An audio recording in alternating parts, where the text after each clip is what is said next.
Skipping people at Luby's? They gotta get there. No, old people are very particular. They gotta be like, I want the y'all got fresh fish, like that. They kind of thing. that. Yeah, they want you to go to the back, get the fresh fish. The living onion. There's a whole row of fish. I'm about to say, Liver and onions. I just take my number and go to my table. It's always liver and onions. That's how he got his Cadillac converter stole 2 times at Luby's. Oh my God! Wait, what? Yeah, that's real gangster. If you get jacked at Luby's, bro, and then he still went back. Yo, that's crazy. He went back. He wasn't tripping with something about that liver. Cadillac converter twice? That's gangster. At Luby's. Which Luby's? It was the Luby's off 45. Yeah, I figured it was that one. Oh, that one closed. No, it's still open now. I don't know. That one's still open. I know that Fiesta closed. Yeah, Fiesta closed. It's abandoned. It's not even closed. I be scared to open my Twitter, bro. Why? It's gotten bad. Boop, boop, boop. Yeah, every time it do be like that. that. Oh my God, I didn't even follow this person. Bro. Yeah, why do they put that there though? I don't know if they know my heart or what. I think it's a sign. I think they want us all freaked out. They want us all freaked out. What you look at. They say pop in a Play-Doh fun. Like every time I open it, I'm like, y'all niggas is crazy. I had to take the app off my phone. It's called X for a reason. Wow. I feel like that's why he changed the X. Because he changed the name and it got real X. Because it's X-rated. Like immediately it got X. I was like, dog, why is this? I can't open this app anymore. It works. Med school, man. Yeah, that's crazy because they really let you see it. Yeah, I'm a Twitter gyno, man. I was like, God. It used to be a news app. Yeah, we used to share news, but now it's just news. Now it's news. Yeah, now from news to news. News to news. Pimp C would be proud. Our next guest on Twitter, man. Guess they found it out and got too mad. On that X for real. For that $40. Our next guest, they're so Houston, Pimp C would be proud. All right, with a wrestling belt and mic in hand, they about to move the crowd. Represent the nickel with the band Good Vibes Allowed. Hip-hop's realest rhymers, they make our city proud. 2 childhood friends come together to make relatable music for you to jam to, rocking sold-out shows that give the energy of a trap church revival with a sound reminiscent of Outkast, UGK, the Neptunes, and specifically Old Kanye. Hailing out of Fifth Ward, Texas, with the album, Now I'm Saying, right now for... The album, Now I'm Saying, available via direct to consumer. We have Rick Blaze, aka Mr. Morris Day 2K, aka Mr. Allen Champagne. Why they call you Champagne? Because I popped that court. Yes, sir. And right next to him, we have Bishop V. Black, the ambassador of eloquence, the Duke of Dignity, and the Picasso of picante sauce. And live from the nickel, slanging pickle. Sapiosexual with a wild heart. Everybody, Blaze and Black. Yeah, get your hands up. Loving it. Yeah, know what I'm saying? Yeah, man. What's happening? What's happening, y'all? Glad to see you. Yeah, it's good to be seen. Exactly. Man, y'all got us on. It's nice. Hey, man. We're here at the Hive. We got like We're at the Hive, it's like man. Oprah couch. You know what I'm saying? We got it going I just on. sent the Hive so many damn emails. I'm just glad we here. Fine. Yeah. We can connect you with the Hive. You know what I'm that's saying? cool, Yeah, the Hive, they cool. We're people. here. We connect you with We're the Hive. good. That's how But you get again, here. I'm my bad. I didn't mention that. I'm Avery, like a very nice guy. Also, my brother Just Devon. We are In My Humble Opinion podcast. So we're just connecting you with the Hive right now. Y'all here today? Right. Boom. Hey, and y'all not tripping. They do have the same voice. Like literally. Yeah, we do. They have the same We're blood brothers. Exactly. Yeah, they have the same We got voice. on. We grew up together. Who we was shared that? a room. When they say twin, they can actually say it for real. Y'all be just saying whoever. Dog, where did that come from? I have no idea. Twin hit the streets. Came out of Atlanta. Hard. It came out of Atlanta, but I'm saying how? I think it was How? I guess if you Thug? like me, I think it was guess if Thug. you- Was it if you- Thug? Yeah. He saw dog. Twin came out of nowhere. Ain't nobody gonna call him Twin now. Twin. Nah. After what happened on Twitter, ain't nobody gonna call that boy Twin no more. I was like, damn. Nah. Great night. Great night. He just got to rap his way out of it. That's all. And He got he a gun it. he He said- got a gun it. He said you got to go to gospel. He got to do something because Yeah. the judge watching. They're gonna hold him to He that. got to do something. Yeah. Shoot. I Or if listen I to was a Young him, Thug gospel I'd album. write for Mariah behind the scenes and produce for her and do her stuff, man. I ride that wave right now. I'm assuming that's what was happening because now all of a sudden she's getting a lot more of a look. Remember, she got dropped. She got right. Him coming out of jail is like a whole new Mariah's a whole scientist. She has a whole career that she can do. This is not that she doesn't have a career. This is just that, you know. Catch me up. I'll be in my own world. Is she actually have a science degree? No, she doesn't. No. So how did she get the name?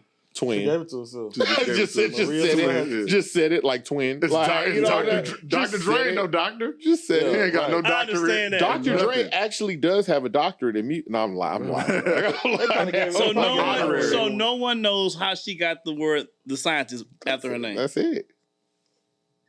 Okay. Well, how did y'all get y'all names? I'm about to say, does Missy have a misdemeanor? So maybe. So I'll make a long story short. So I grew up in love with East Coast music, and I used to wear East Coast attire, Timberlands. No, like in high school before it was like a super popular thing. Oh, Jabos. These are Jabos, right? Aniche. Aniche, Donna Karen, Pele, what all? I did not wear FUBU actually. Wow. I never jumped. No, I don't have a FUBU. I don't have a single fat. You didn't have a platinum FUBU at all. Wow, Kendrick Lamar was talking about you. I never jumped on it. For us, I never jumped on it. Why not? It never appealed to me. Yeah.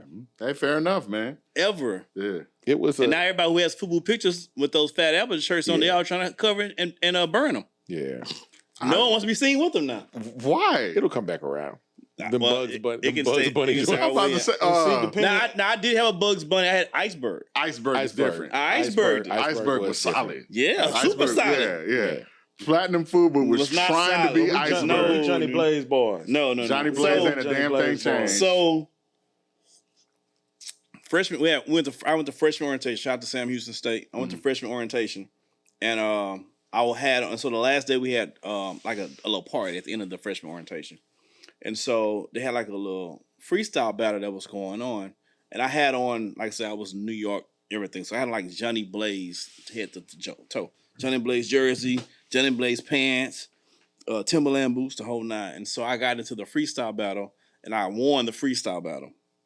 And so when we got, fast forward, school starts like the following week and everybody's calling me Johnny Blaze because no one knows each other's names because we just did freshman orientation. But the back of my jersey had Johnny Blaze on at the time. So everybody was just calling me Johnny Blaze. So finally I just dropped the Johnny, add my first name, and left the Blaze on there. And that's how the name became. Origins. That's the origin. What's your origin story, Bishop? So I got my name. I had to bike the mic up a little bit because I'm fat. So sometimes I be snoring while I'm not asleep. Me too.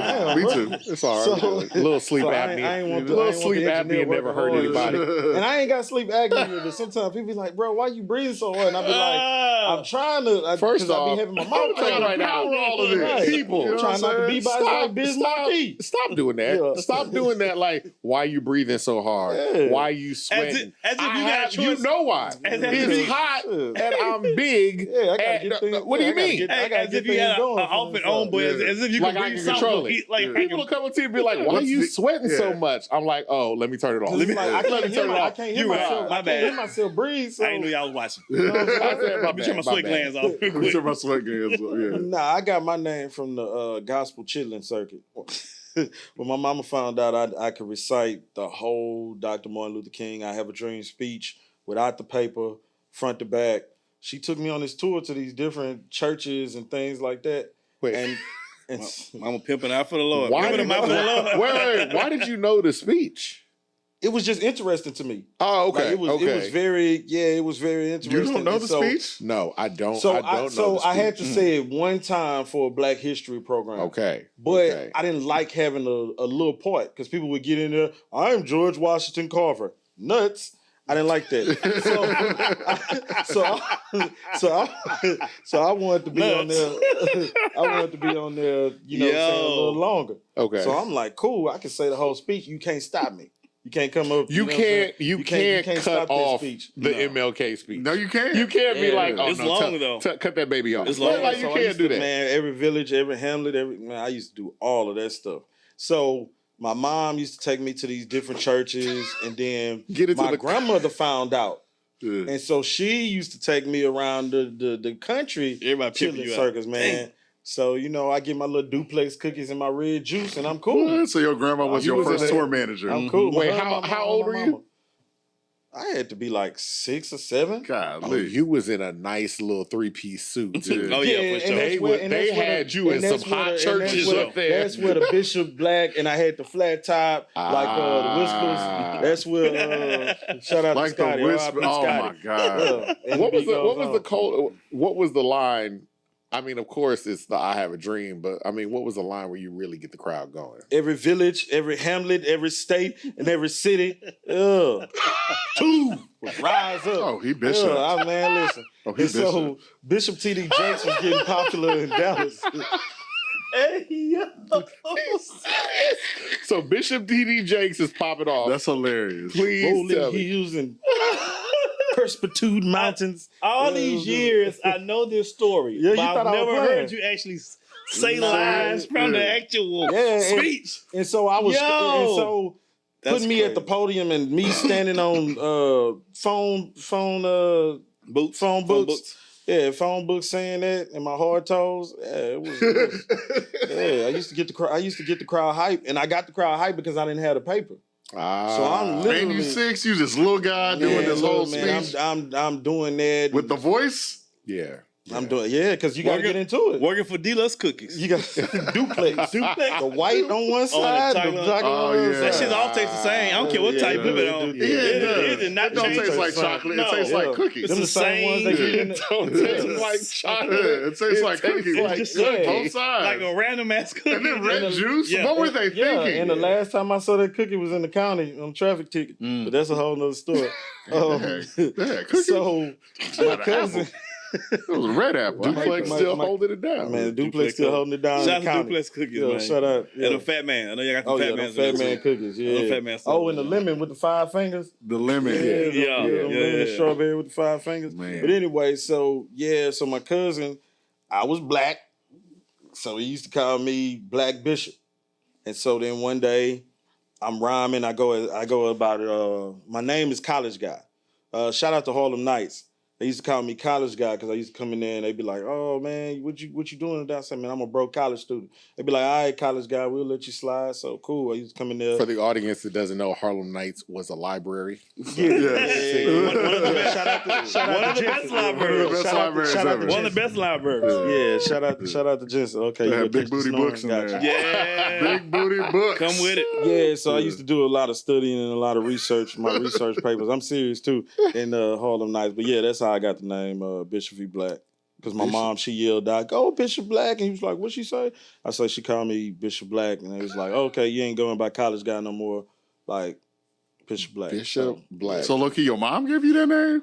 nah, it was my cousin, Okay. but my mom, she said it on the Okay. rap side years later. Yeah. Oh. Yeah, she could like 15, 17 years later, she called me that, and then they changed my name. So Yeah. It's good, though. That is good. Because it's like, you don't want to be like, You don't know older, what- you don't being know where college it's guy. going. Yeah. Because it's like the Lil Wayne thing. After a while, we like, nigga, you Wayne. nah, you say Wheezy. Yeah, that's it. Yeah. Wheezy. Now, you talk about going back. Like, the interesting thing about y'all is y'all were friends. Yeah. And then, Well, in my head we were friends. now I'm about to say, In for his one of head, y'all, I was somebody he met in the summertime. okay, so let's talk about that. What age did y'all first meet? 3rd grade. Third grade. Summer Third school. grade. Summer school, y'all meet. Yeah. Y'all kick it tough. Summer school, y'all people. Mhm. Yeah. And then summer So- school over. Yeah, so it's actually his school that he attends throughout the regular school year. I went to a private school, Catholic school, our Mother Mercy. Shout out to our Mother Mercy in the 5th Ward. So This is why he has particular taste. yeah. I ain't gonna lie. Hey, the girls from Mother Mercy, Listen. boy. We was hanging No out with, when we first got back together. We was going to all those parties with the Mother Mercy girls. Ooh, shout out to the Mother Mercy girls. Say, man. Winners. Anyway, so I lost my train of thought. Yeah, I mean, thinking about the Mother Mercy girl. What were we talking about? We were talking about we how met. y'all- summer school. Yeah. So every summer, my mom would send me to a different public school. I guess it's my own version of enrichment. I don't know why. I mean, Mother Mercy was an all black school, so I don't know Yeah. how much more enrichment I needed. But I went to a different summer school different school every summer. And this particular summer, 3rd grade summer, So when I went up to his school, Atherton, is when I met Black. Yeah. And then summer school over. I go back to my And school. you went back to it. Now for you, you moved on in terms of the friendship. Yeah, he was like, that was a guy I was sad. I ran that play every summer. Yeah, That's my summer routine. Because you're used to moving school to school. Yeah, you my best friend for 2 months. I'm here for a good it all time. runs together. We locked in for 2 months. I went to Ryan with, Atherton with, like everything all just ran into one little long summer after a while. Now you are like, that's my boy. He was always my friend in my head because the kids that I went to school with, they was some rough cookies. So he What was school you went to? They were duplex cookies. Atherton. Okay. So the school was enriched by Dr. Lemon. Shout out to Dr. Lemon. Shout out to Dr. But Lemon. like some of the kids was, you know what I'm saying? We in the hood. Yeah. Like we in that rap-a-lot era. Yeah. And a lot of their family was, you know, the bloody like, nickel. They was rapping a lot. We talking about That's the house across the street. Yeah, we talking about descendants It's a real place. You know, Gangsta Nip and Willie D. It's a real place. You know what I'm saying? So they Fifth Ward juveniles. So yeah, my school was rocking and rolling when it was rocking and rolling. Yeah. So, you know, he was like somebody that I met that was you know, on my level. You know, we could talk about Ninja Turtles, we could talk about whatever else, cool baseball and stuff like that. My classmates wasn't into all that. What? Nah, they wasn't into all that. So we didn't see each other again until like an adults. As we were adults. And the crazy story about that is we saw each other as adults and I recognized him. Right. And so I went up to him.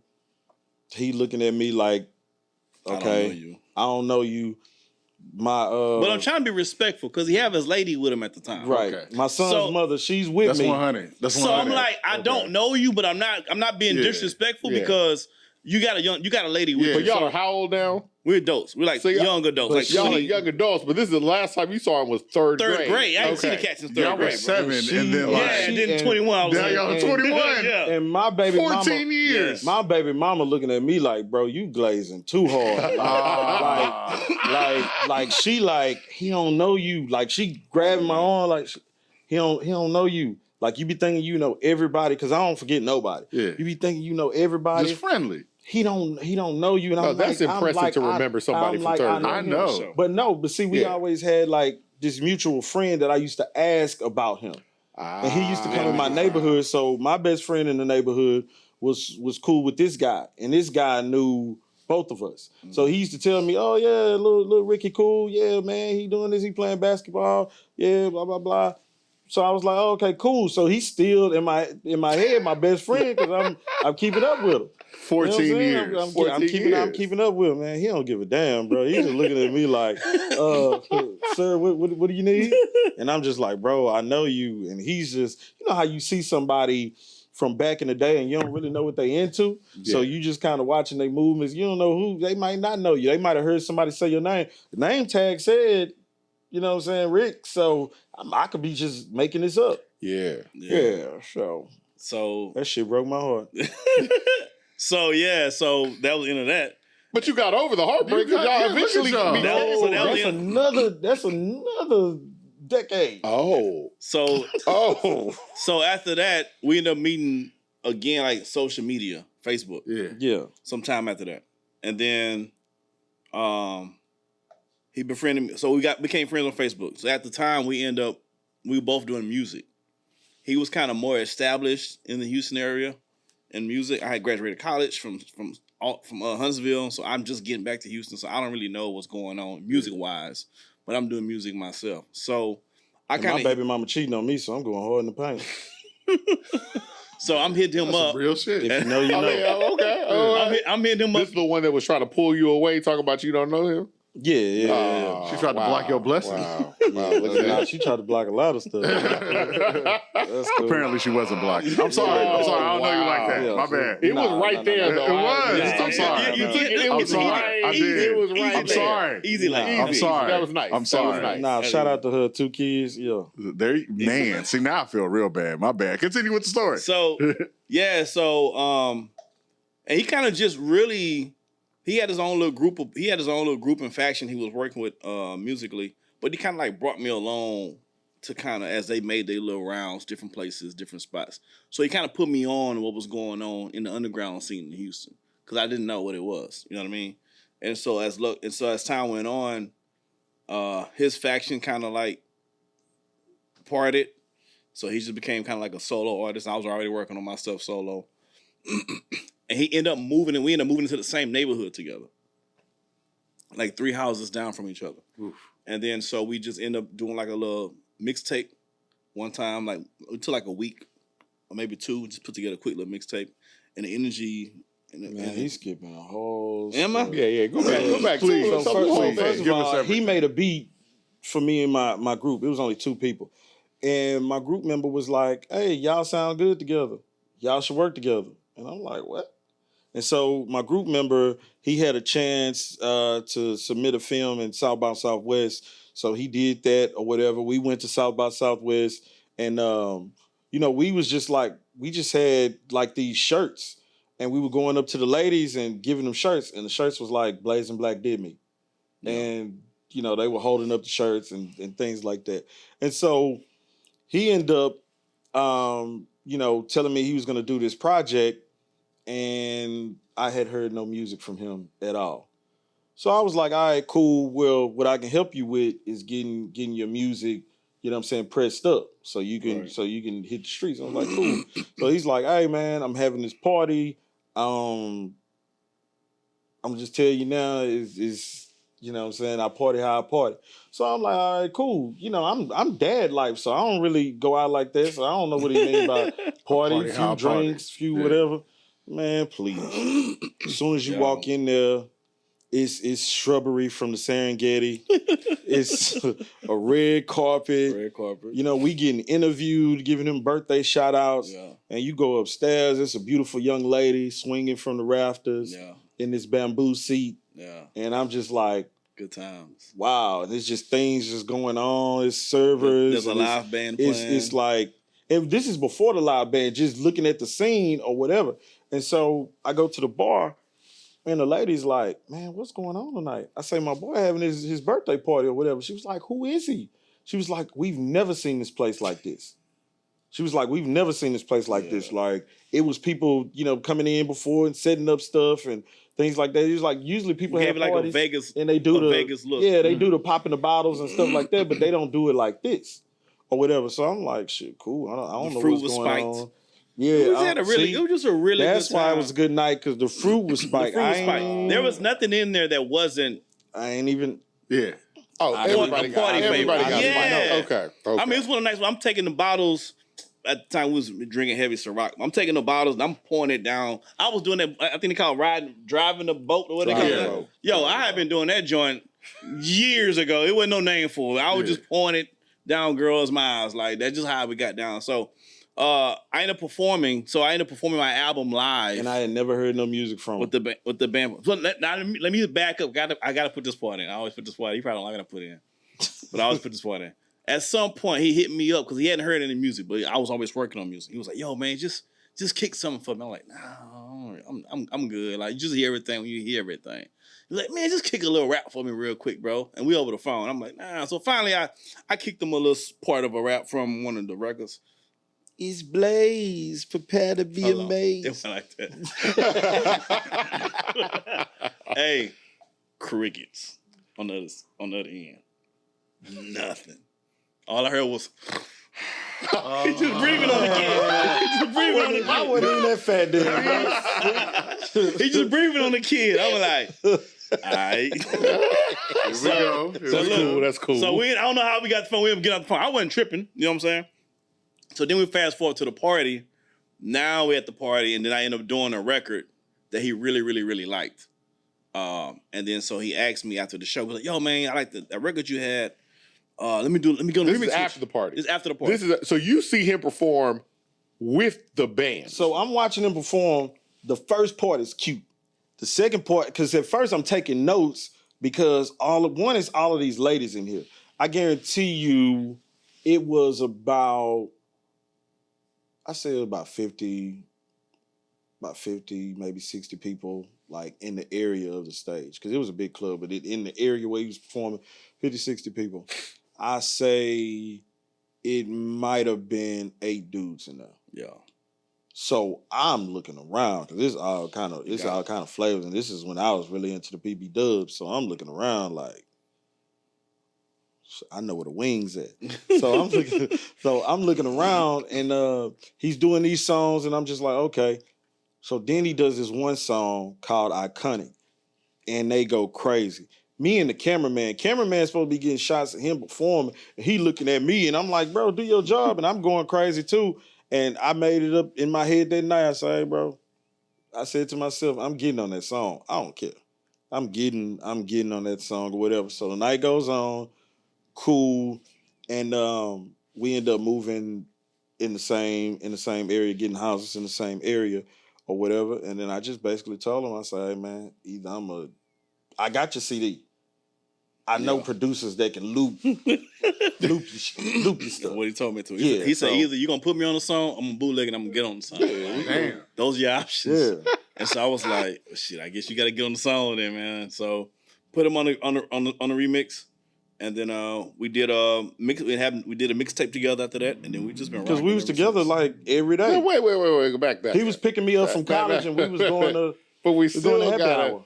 Yeah, we're when not still y'all connected. met back up.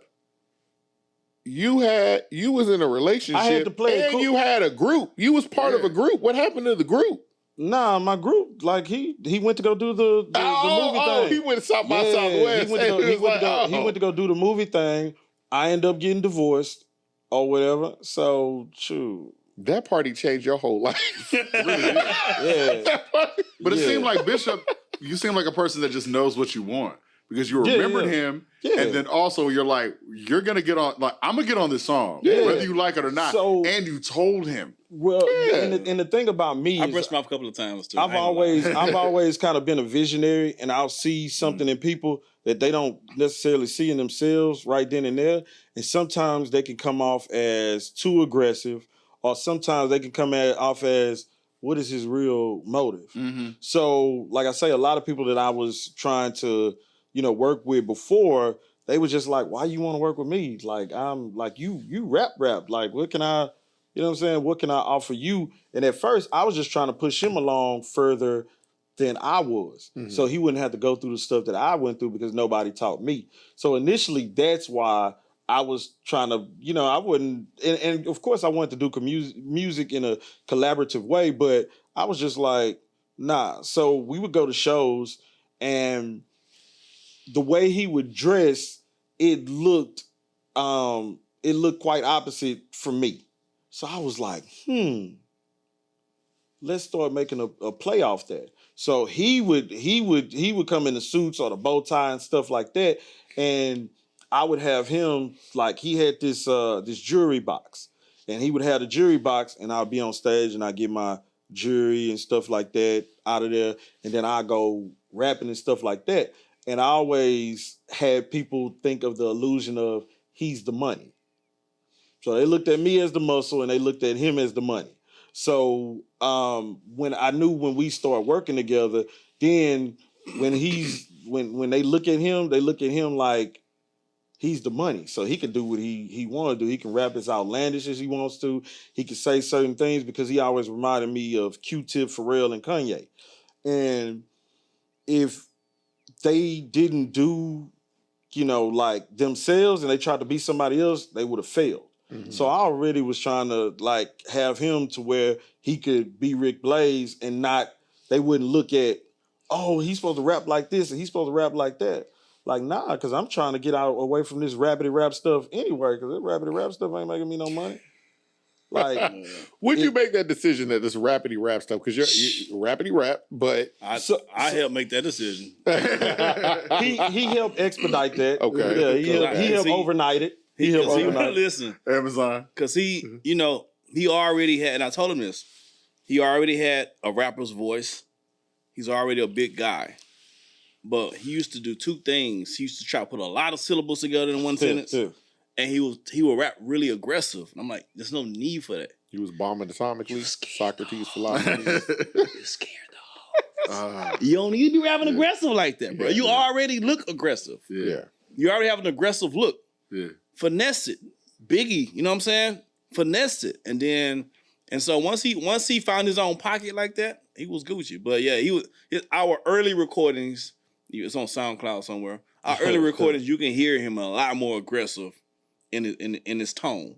Wow. And I'm like, yo, we're gonna take the chill, relax approach. Because we talking about women. I don't need to be aggressive. So he was girls. more Killer Mike, but you wanted him to be Biggie.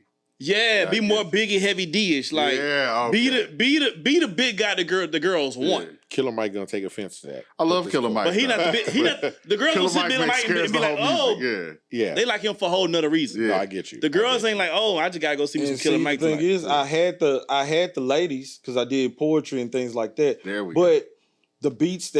But the beats prior to him, they were someone else's beats, so I couldn't do nothing with that. So I wasn't making songs. So you'll have a hook, but it just sounds like me rapping on a hook or something like that. And so when I got with him, and like I say, he's more of a Pharrell, more of a Kanye, it was like, okay, I had to get out of that mode, and now I can actually write one verse and be in pocket and be cool rather than trying to write 3 verses or 2 verses and lead a hook from whatever they are doing. But I couldn't do songs because I couldn't make money off that. Because y'all have a lot of there's this. I saw this thing the other day. They were talking about it was like sandwich making, and they were like, "Yo, the best sandwiches rely on air. Like you don't stuff the sandwich full of like the best sandwiches got air. Like you got to have space to work. Depending on what sandwich you talking about. It do depend on the sandwich you're talking about. Because I am somebody that likes stuff for yourself. I'm somebody that likes a packed sandwich. I like a Scooby Doo joint. But your production, when you talk about the way y'all structure y'all's albums, it's not a 3 verses hook, you know, that kind of thing. Right. It is a lot of space where it might be 1 verse and then a sound break for a while, then come back on the end with a chant. You know, that kind of thing. Yeah. When you go into it, like, I guess that was what appealed to you about the music, but that appears to have developed, like, when we're leading up to this particular, like, album. What is going in your mindset as you're thinking when you're trying to, I guess, I don't want to say edit, but when you're saying where he's going to fit and where the music's going to fit, what are you thinking as you're going into this? I mean, I think over time, I just think I've always found him as a dope rapper. You know what I mean? I don't know if you can curse on here, so I told you, Daddy. And all this time you said Rick ain't like my rapping. I told you. He always been a dope ass rapper, and he can rap. He can write his raps really fast. You know wait. Your dad, I want to get to that too. Let's talk about before we get to what you say. Your dad be hating when he be like, "Oh, no, you ain't got it." Every time he see Rick, man, you need to be more like Rick. Man, Rick got his stuff together, man. You talking about rapping? I'm like, he rap with me. Y'all in a group. Your dad put in the group against each other. That's the real one. That Blaze, man. That Blaze. You're not even your daddy's favorite rapper in your own rap group. I ain't even my son's favorite rapper. That's wild. My son told me. I don't know about now. You're his dad's favorite rapper in the group. I used to be his son's favorite rapper. I don't know about his dad. So his dad just like giving him a hard I'm time. kicking my son out. I don't care how old he is. Used to be when he was younger. How old is your son now? He's a grown man now. Okay. But has he made the right decision now, or is he still like, hey man? Hey, as long as he was listening to the music, I didn't care. I would rather him listen to our music than other stuff. How did he even come up? He just walk up to you like, hey, Dad. Wait. Nah, he took his album. He took his first album and he used to play it all the time. Going to school in the morning, coming from school, going to football practice, coming from football practice, he had to hear would know words Rick Blaze. He had to hear Rick Blaze. He had to hear Rick Blaze. I think he even said it on the on one of our it's like an interlude somewhere. He was like, "You don't rap better than Rick Blaze." Like he was serious. Did you stand out in front of his door with a CD like a bootleg man? Like, hey man, I got a little something for you. Like, no, you want to hear this one? I actually lost that album in the divorce. Man, when I came back to get my stuff, tell us about that, please. The CD was gone. That was part of the settlement. Gone, man. The CD was part of the settlement, bro. Man. I had to hit his mama up. Hey man, ask your son where my CD at, man. Where my CD at, man. I lost that in the divorce too. Yo, It was that's cool. crazy. So You bounced back though. Know what I'm bounced saying? back. Know what I'm saying? Bounce You bounced back. back. So you were saying he is a great rapper. Yeah, so Yes. I've always trusted. Again, he has a great voice and he's a great rapper. So I've always trusted what he brought to the table. So I never, because I trust what he brought to the table, I was always able to be as creative as I want to be around. So when he gets to be, it may be not all of what's going on at first. It may just be a straightforward beat or loop, so he can lay his part down. And once he lays it down, then I go in mad scientist and kind of do what I want to do. But it's just a feeling for me. I don't have it like a philosophical reason, rhyme, or reasonable approach. It's just a gut. This is what I call having good taste. Mhm. I can just know what needs to be there, what needs to come out, what will be cool right here, what will not be. You know what I mean? So it's just a taste, and it's a matter of taste. So I trust my gut, and I trust my taste in the music. I trust my taste in everything. And so, Talk that talk. yeah, Everything. Everything. Even the bouginess. Look at that. I trust it 100%. So, and that's just how I kind of go about it. And I look at when I'm sequencing albums or playlists or whatever, you know, I look at it a lot like a film, a movie. You know what I mean? Like there has to be peaks and valleys, and there has to be a theme, and there has to be a rhyme and reason for everything. So I always keep that in mind, and I think it's just been like an innate thing for me at this point in time. I don't make a conscious decision. I can just hear something and know what should go behind it or what shouldn't go behind it. And I do the same thing when we do our live sets. You know, the band comes in, I put the set together. Hey, band, we're gonna do this, we're gonna break it here, we're gonna walk it down here, and we're gonna go into this. And then once they practice it a couple times, like, oh, this is what I just have an innate ability to just do that. What instrument do you play? I play keys. Okay. So I started playing in the church. Yeah. So I started off in the church playing keys, like maybe it was like middle school, playing for the youth choir, graduated from that to playing for the senior choir, and then I ended up playing for the whole congregation. And so I just recently resigned from playing from the church, maybe about 3 years ago. So I've been playing like every Sunday since middle school. Damn. Yeah. Man, it's funny to watch him with the band because a lot of notes that he'll do on a song, their education don't teach him that. So it's like a puzzle because they're trying to find out in between how to do what he just made and then what they know and what they can feel, and then they end up having to go with what they can feel, and then he'll push them to get as close to that, if not right on that, as he wanted. So it's like a lot of times I'm just standing there practicing, and I'm just like, and so I had to keep myself entertained sometimes. I might crack a joke, and he'd be like, it's not the time. They don't know the song. Like, they don't know the song. I am Joe Jackson. And he'd be like, they don't know you playing, so stop playing, because, yeah, we got to get this. And I'd be like, all right, bro. You need a perfectionist. You need a perfectionist. I'll be just sitting up there like, all right, man, call me when it's my time to rap. We gotta get this right. We gotta get this right. You know what we're talking about? So we talk about the new album. Yeah. And it is that mix of, I mean, first of all, it's everything. It's gospel, it's funk, it's Houston, it's blues, it's got elements of jazz, it's Thank you, man. Outkast, it's UGK, it's all these things. Also, this would usually be the point where we say, and it's in your phone right now, but it's not. Yeah. You guys have actively chosen to do, like my brother said in the intro, direct to consumer. Yeah. So, first of all, let's talk about the decision, because the initial thing is going to be, if you're not on streaming, how are you going to hear your music? Yeah. So initially, I just wanted to put some more respect on the music and on the art form. It's art. This collection we did is an art collection. Don't get it twisted. Like it's a lot of effort, a lot of energy, a lot of time, a lot of thought process. It's not something, you know, you get in the studio, you watch videos, people say, rappers, oh man, I did the song like 15 minutes. Yeah, I believe you. Yeah, yeah. We didn't. Like, this is a crafted album, and we wanted to put respect on the art form. And how do you put respect on art form is you put a value on it. So you make it not easily accessible. You make it where it has a cost, it has a price attached to it. People don't respect nothing they get for free. No. Forget what you heard. Forget what you've been told. Nobody has the same respect for something they get for free more than what they pay for. Absolutely. You give me some free shoes, I don't care how cool they are. They cool, but if I get them dirty or muddy, I ain't really tripping. Right. I pay for them shoes, I get them dirty or muddy, I got a problem. Yeah. And I've got a solution. I need to go get these clean because I paid for them. So we put some respect on what we do and the talent and the music that we have, and we want the community in general to start putting more respect on their artwork. And so what I come to the conclusion is I don't need everybody to like it. I don't need 1 million people to like it.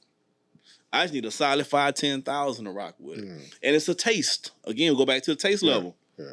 Some it tastes good to some, it don't taste the same for others. And that's fine. So I'm not worried about who don't rock with it. We only worried about who does. So we pass it out like Blue Magic. We'll give you a little taste, a little sample, and then you let us know if that's your taste bug or not. You know what I mean? And so if it is, and I say this, it's no way that it can't be nothing that you like on there. If you grew up in the inner city of any hood, any place, anywhere, there's something on there you can relate to, I guarantee. If you grew up more affluent, like your parents got a little money, you want to be like the people I'm talking about, that we're talking about on this album, I guarantee. So it's something for everybody. And it's really a project for the creatives and for the dreamers, man, to still go out here and do your thing and pop your shit, bro. Man, the math was not mathing. It's like your girl trying to give you some coochie on your birthday with no gift. I've already had that, been there, done that. We've gave y'all too much free stuff. I mean, you talking about a project that we spent a few bands on. Quite a few bands. Sounds on. like it too. You know, from the production, from the artwork, from buying new equipment and all of that. So, you know, if you're fans, if you say, hey, I want to hear something different and things like that, come to us. We got something different for you. You know, we got something different for you, bringing you, you know, into our world. Like, this city is so, all of that is encapsulated in this album, from, you know, your Robert Johnson's, who's, you know what I'm saying, from Fifth Ward, from, you know, your rock and roll, which our black people invented, with and just, you know, we got your hip hop that you so, you know, near and dear to. Even we got a song on there that's slowed and, you know, chopped up. Like, it's something for everybody. So you can't say, oh man, nah, we ain't trying to hear that. You got to tell us to our face that you ain't rocking with the album, you know. And like I say, it's a testament to our whole journey of consistency, because to be able to say, we could have put this project on your Spotify or whatever, but what are we gonna get out of it? We pushing it to the same folks that's been listening to us for years. You know, we're not paying to be on playlists or, you know, have a team to send this magically here and send this magically there. So we have to build the community from within. You know, and if you're a part of that community and you've been supporting us, you can buy the project. And we talk about, like, we'll talk about this often on the show. Music is just one of those art forms where people are now deciding it should be free. And you can't make money. Like, the artist can't. You don't treat, like, visual art the way we start to treat music. You don't say, oh, well. You don't treat no other form of art. No other form of art the way we're doing music. You don't treat a painting the way you treat. You don't treat no other form of art. You know, even the way, like, an artist might do a gallery show. Yeah. And people will walk in. I said, I might go to a gallery show and there might be 20 paintings up there. Yeah. And I might like 5, but I really like those 5. Yeah. And I don't go, that's an L art show, dog. Right. You know what I'm saying? Right. Art show trash. Art show and trash. Get on to the trash art show. I'm like, dog, I just appreciate what it is that I appreciate. Absolutely. You know, Matter of fact, you can't pay a membership to go to art shows and then just go and pick what you want off the wall. Yeah. Like, you can't do that. Like, even if it's not a price on there, if you ask somebody that's conducting the event, they'll tell you, hey, let me get with the artist, or hey, you know, we could talk after the show, or, you know, they'll take it down and y'all got to discuss the price. You can't just take that with you, you know, right there. Yeah. So, like I say, we take our art very seriously and we bet on us. Right. We're showing the independence that you can do this. And, and let me drop this little nugget for anybody who's listening who may not be aware. We have nothing against the DSPs, but as an artist, the DSPs doesn't do us any favors because it doesn't pay. Right. So you get paid less than a penny a stream. So if you're not doing Rihanna numbers, right, you're not really making no money, bro. Yeah. Yeah. And guess who has stock and ownership in these platforms? Who? The record labels. Yeah. Yeah. So they're paying themselves over and over and over again. And every time you stream your artists on those DSPs, you're paying the record label over and over and over again. And the artists get the scraps, less than the scraps at this point. And still got to pay taxes on And it. so from a business standpoint, from the artist, I know how convenient these Spotify and Apple. I have my own Spotify playlist. It's fantastic. I love it. But from a business standpoint, it didn't make dollars or cents to us to put it on there. Now, will it be on there at some point? Probably so. But for the foreseeable future, you got to buy the art from the artist, blazingblack.com. And again, you spend it's a $15 very well spent. I promise you. You know, even on that, talking about the visual aspect of it, who did y'all's cover? So, I'm glad you said that. So he was talking earlier about this album called Funds, right? And it really did. And we ain't got no rich uncle just coming out straight out of our pockets. No. But we have a very amazing artist by the name of Ricardo Cavallo, who did our cover art. He's from Spain. He's a Spaniard. He's worked with Louis Vuitton, Gucci, T-Mobile, and you Google Ricardo Cavallo. He's done one other album cover. He did one for Kate Renata years ago. And so he did a collaboration with Swiss Beats and Bally Shoe Company. And that's when I first kind of really, really got into them. I bought those shoes. They was a pretty penny, like $600. Oh yeah, they're Bally's. Yeah. It was a cool $6. Got those, and I got the shoe box in. It was like just really well done. The artwork on it was beautiful, and I immediately fell in love with the style of art. And so I did like a lot of research. So I just went into my little hole and I researched everything I could about Ricardo Cavallo. And so one day I just reached out, and God was really looking out for me because I sent them an email, and the type of email I sent shouldn't have been responded to. What you mean? I mean, he shouldn't have. So it's one of those emails where I started out with complimenting him, giving them compliments, and then I was like, "Yeah, I would love for you to work with us, but I know you're not gonna work with us. So I don't know why I'm sending this email. You're probably not gonna read it." But so it just went real. It was terrible. You weren't confident in that. I did not shoot my best shot on that. Yeah, but you still sent. But the prayers that was prayed on my behalf stepped in, irregardless, and he emailed me back, and he shouldn't have. And I'm not talking to his handler. I'm talking to him. That's real. Yeah, this is not like a person of a person. I'm talking to Ricardo. Yeah. And he was like, "Send me your music. Let me see." And so I sent him some music, and he emailed me back. And our time frame is different because he's in Spain. Mm-hmm. He emailed me back a few days later and was like, "I would love to do it. What you want?"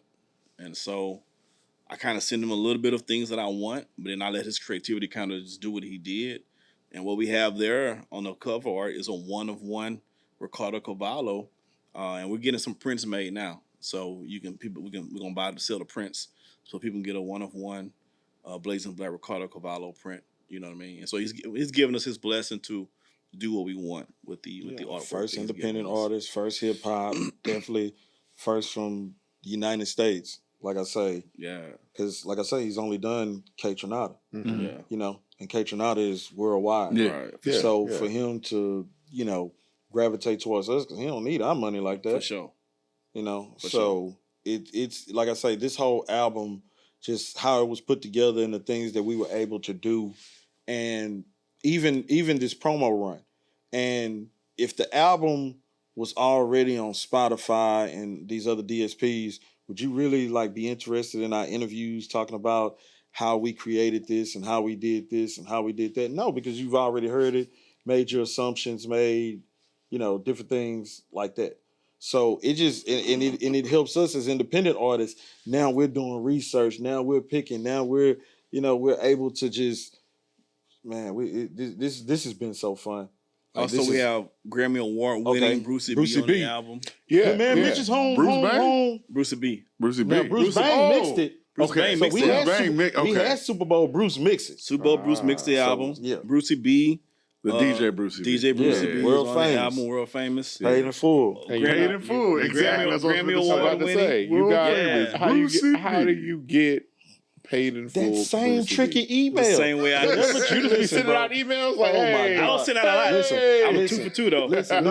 He How many ain't, emails you no. sent? He ain't 2 for 2. He like 5 for 5. Oh, okay. You count Vans, you count Essential Water, you Oh, count yeah, Brucey B, you count whatever else, and I don't even know what else he got. You know, in we the are tuck. going to get into y'all brand the brand deals. because I don't know- I don't know what else he got in the connect tuck. with brand deals. So let's Yeah. talk about Brucey B. Then let's talk about Essentia and some of the other brands Cool. that you've Okay. connected with. So I hit up, so I finished this record and I just heard Brucey B's voice on it. I mean, he wasn't like a third, fourth, fifth option. He was my first option. I went, man, Brucey B should be on this record. And so I believed in it strongly and I reached out to, now this time I couldn't get direct to Brucey B. I had to get through his handler. So he had a manager. And so I reached out to the manager and the manager hit me up. He was like, who are you again? And I was like, yo, independent label. I want Bruce to be on this record. Well, he was like, man, Brucey don't even do stuff for like independent. Like he worked with record labels. Like he'd take record label checks. Yeah. And or you gotta be part of his camp. He's like, if you're not part of his camp, or if you're not part of a major label, he don't really do Or stuff. you paying for a sample? Because Yeah, I hadn't heard him on a lot of. Yeah, he don't really do stuff. And so he was like, he said, so I don't even know what to even say. He said, but before I even go any further than that, send me some music. I love that question. That question saves me every time because I'm gonna send. If it's between me sending you some music, whether you're gonna like us or not, I love my chances because the music speaks for itself. It does. Sent them some music. Sent them this song, and then when I send stuff, I send with a purpose. So I've already wrote out what I want him to say, how I want him to say it. I demoed it. I did everything. All you gotta do is just copy and paste. When I give you something, it's already done. So I sent them the song with the demo on it, and then the manager hit me back. Was like, Bruce B gonna be in the studio Saturday. So you're gonna meet me here. Boom, boom, boom, boom, boom. He knocked it out. He FaceTimed us when he was doing it, and I had to approve it. He played it for me on doing the FaceTime. I approved it, and then we was. No, good to wait. go. First of all, back up. The genius of that is the record that he actually did is not on the album. Even the stuff that Ricardo probably, that he probably heard was not on the album. Yes, that's true. So what happened with that? We still have the ask record. him. You took that.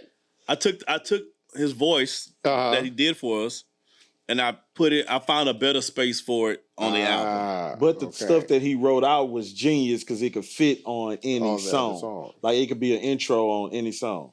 You know, talk about visionaries. you FaceTime Brucey B. Like, Yeah.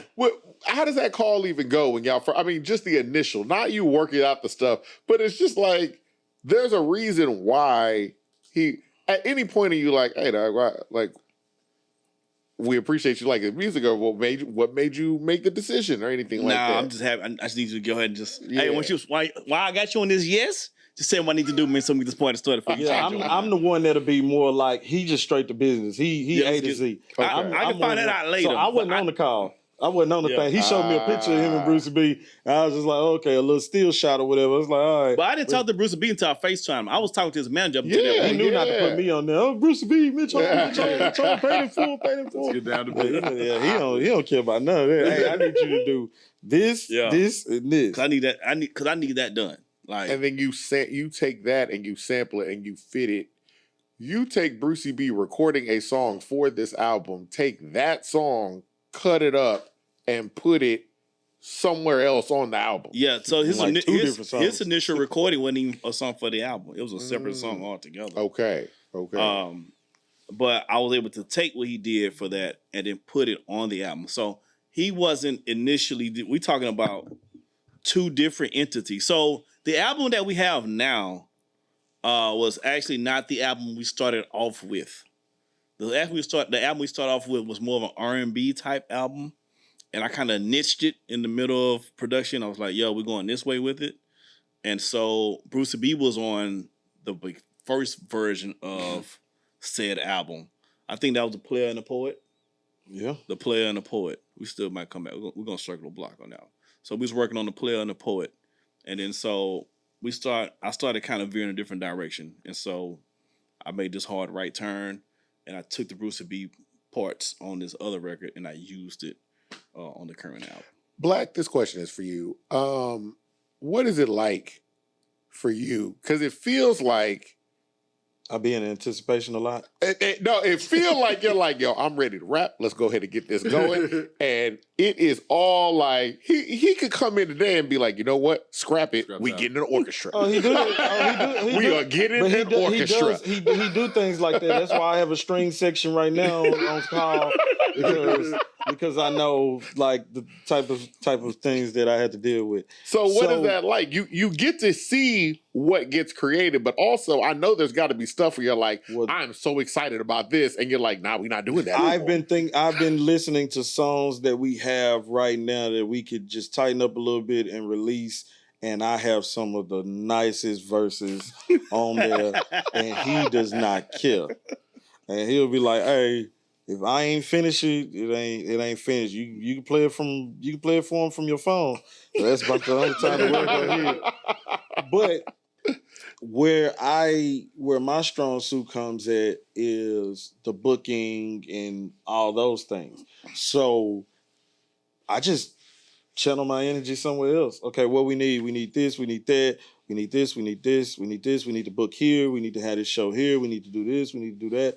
So I more facilitate that stuff because if I was just a rapper and I was just waiting, I wouldn't know what to do because I just never know what's going on. Because every time I drop a verse, I try to drop my best. So we not just in the studio just fiddling around. Like when he send me something, when I come to the studio, I have my stuff, you know what I'm saying? I have my stuff. And then the other stuff we talk about in the studio, oh, okay, I have an idea for this. Okay, I do this, I do that, I do this. We might have a whole game plan.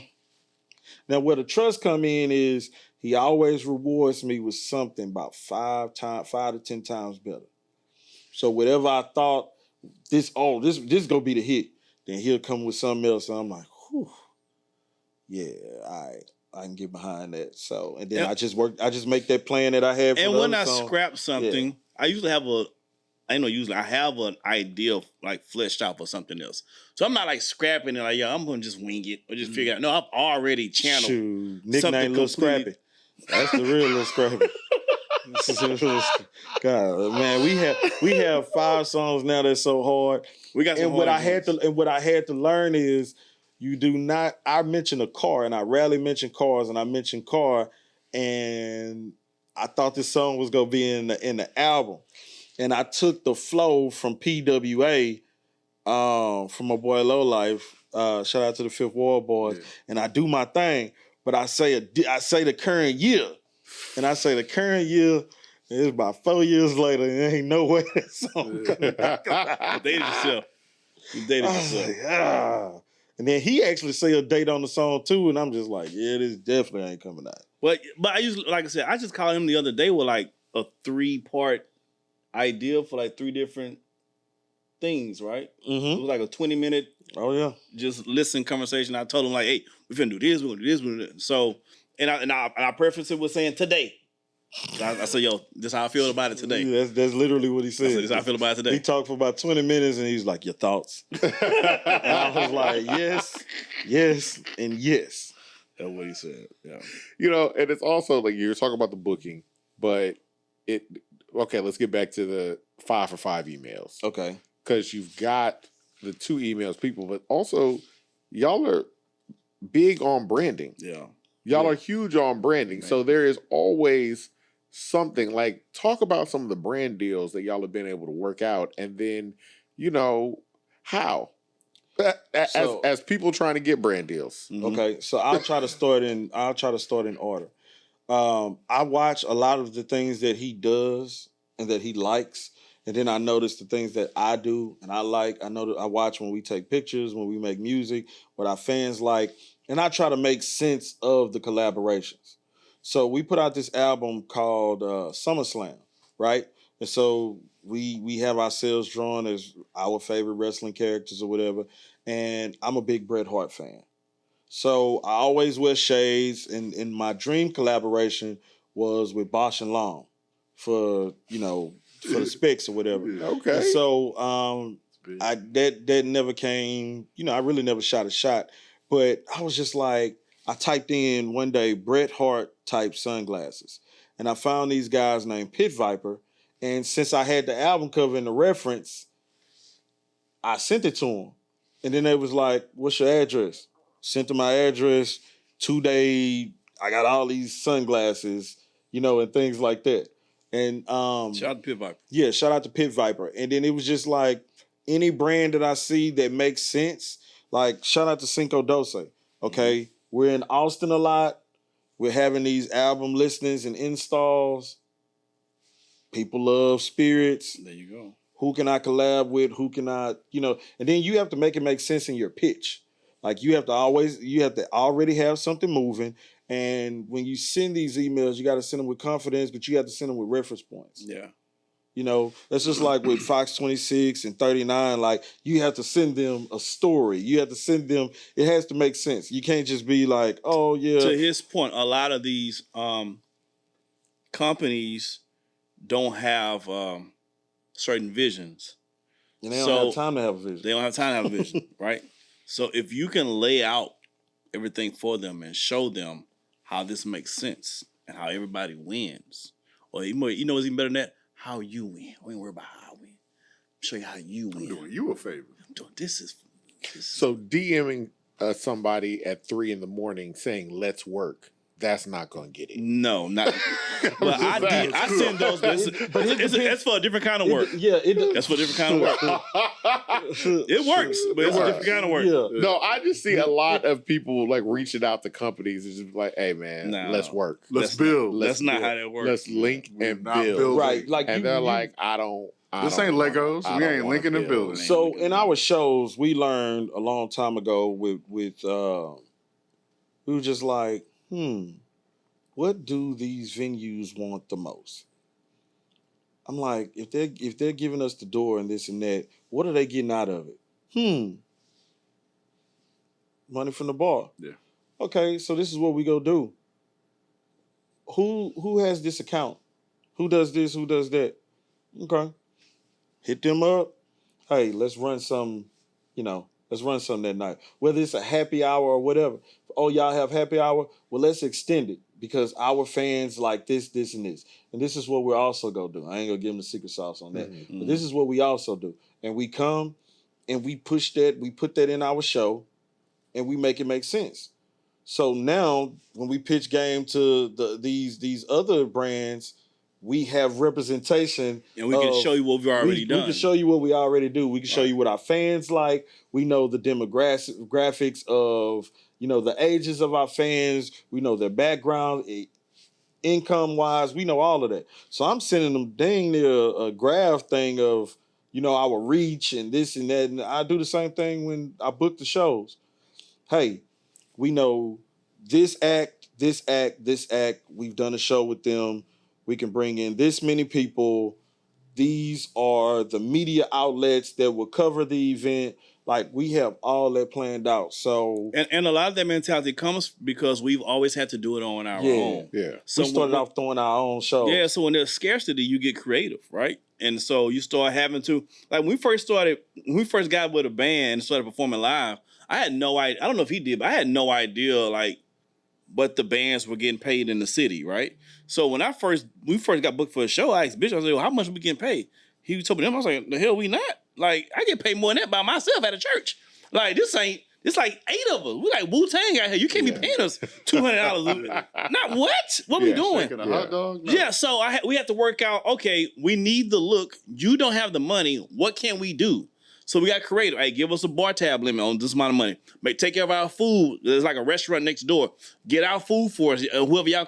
So we did a bartering system. And then doing bartering systems creatively, it allowed us to be creative. So we just build upon that creativity. And before you know it, we've kind of mapped out a whole little ecosystem on how this can work for us. and we make it work for us that way. And not only a barter system, but we had merch. Yeah. And merch was a big thing. You know, people like your fans, like they will buy your merch. Like, invest in yourself. Make sure you have good graphics. Make sure you have something that makes sense with your brand and things like that. If not, keep it simple at first. Yeah. Keep it simple. Have your name, maybe have your picture and things like that. And it's so easy to find things this day. It's much cheaper than when we were, and information is much when we first started, 12 years ago. Like, now it's kind of like you can pretty much do it yourself, or for a fairly decent price than when we were going. 100%. But like with that branding, you have to be familiar with what story you want to tell, what world you want to build, and what people like that's in your world. Mm-hmm.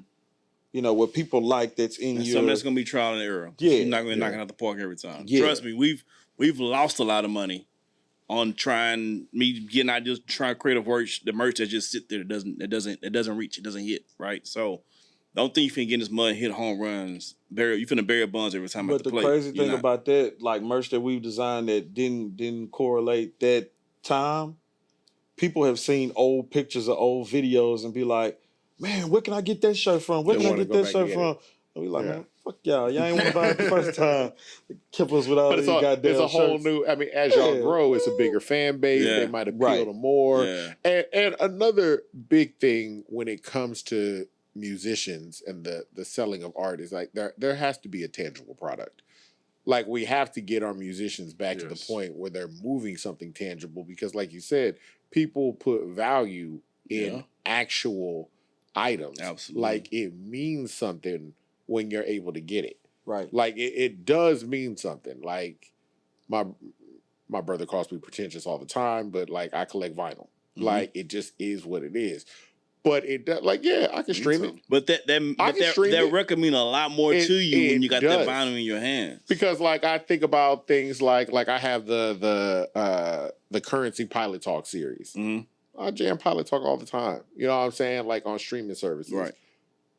But the vinyl does mean something. Yeah. Like, the way it's put together, 4-part, like it's just, and it tells about your taste. Yeah. Yeah, and it puts your taste on display without having to say anything. Yeah. Like, I have this array of taste, so when you see it, then you kind of already know. You say, it's something you can have in your hand and you can look at it. You ain't got to be on your phone, or you ain't got to do this. Like, you can see that, and you can, it's just a difference when you can have something, like you said, tangible, and can be able to. I think for artists, it also goes to the idea of like your fan base willing to put in work to do. If you're willing to buy something, like I could put $15 on your album, you're more willing to pay for a concert ticket. Definitely. Right. Like, a lot of people, I think, there are a lot of artists that get surprised when they're like, I got all these people listening to me, but nobody want to come out their house and come to a show. And really, your fan base is like, dog, we was never. You know what I'm saying? It never took me any effort to press play in my phone. And a lot, and just keep it a buck.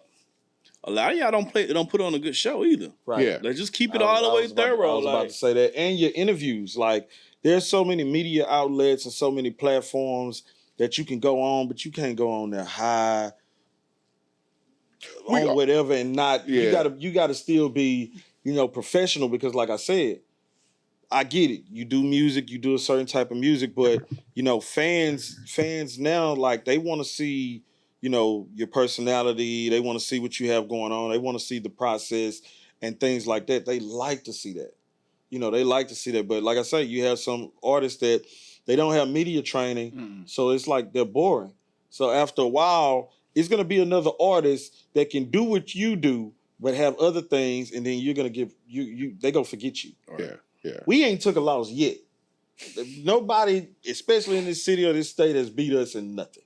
No, I can understand because they have not beat us in nothing, because the thing is, we knew what we wanted to do. We knew we were going to stay ourselves. And like, I'm going to just be honest. When we first started with the band, as far as African American, it was only us. It was only us. It was only us. It was us, and we original music. Well, even it's always been cover bands. Well, the thing is, there were original music. but Yes, there were only cover us. bands, but it was only like 1 or 2 spots that was maybe playing that. Cool, but I'm saying we wasn't And the only one.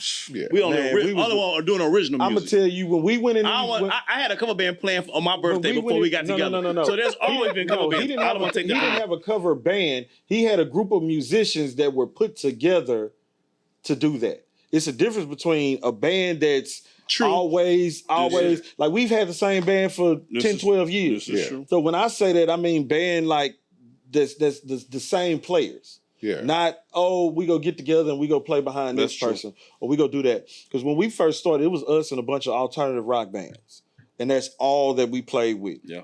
That's all. Sometimes we were the only English speaking. Y'all built up a larger like you said, y'all are doing a show in Austin. Yeah. Mm-hmm. Like you pick up a lot of shows in Austin.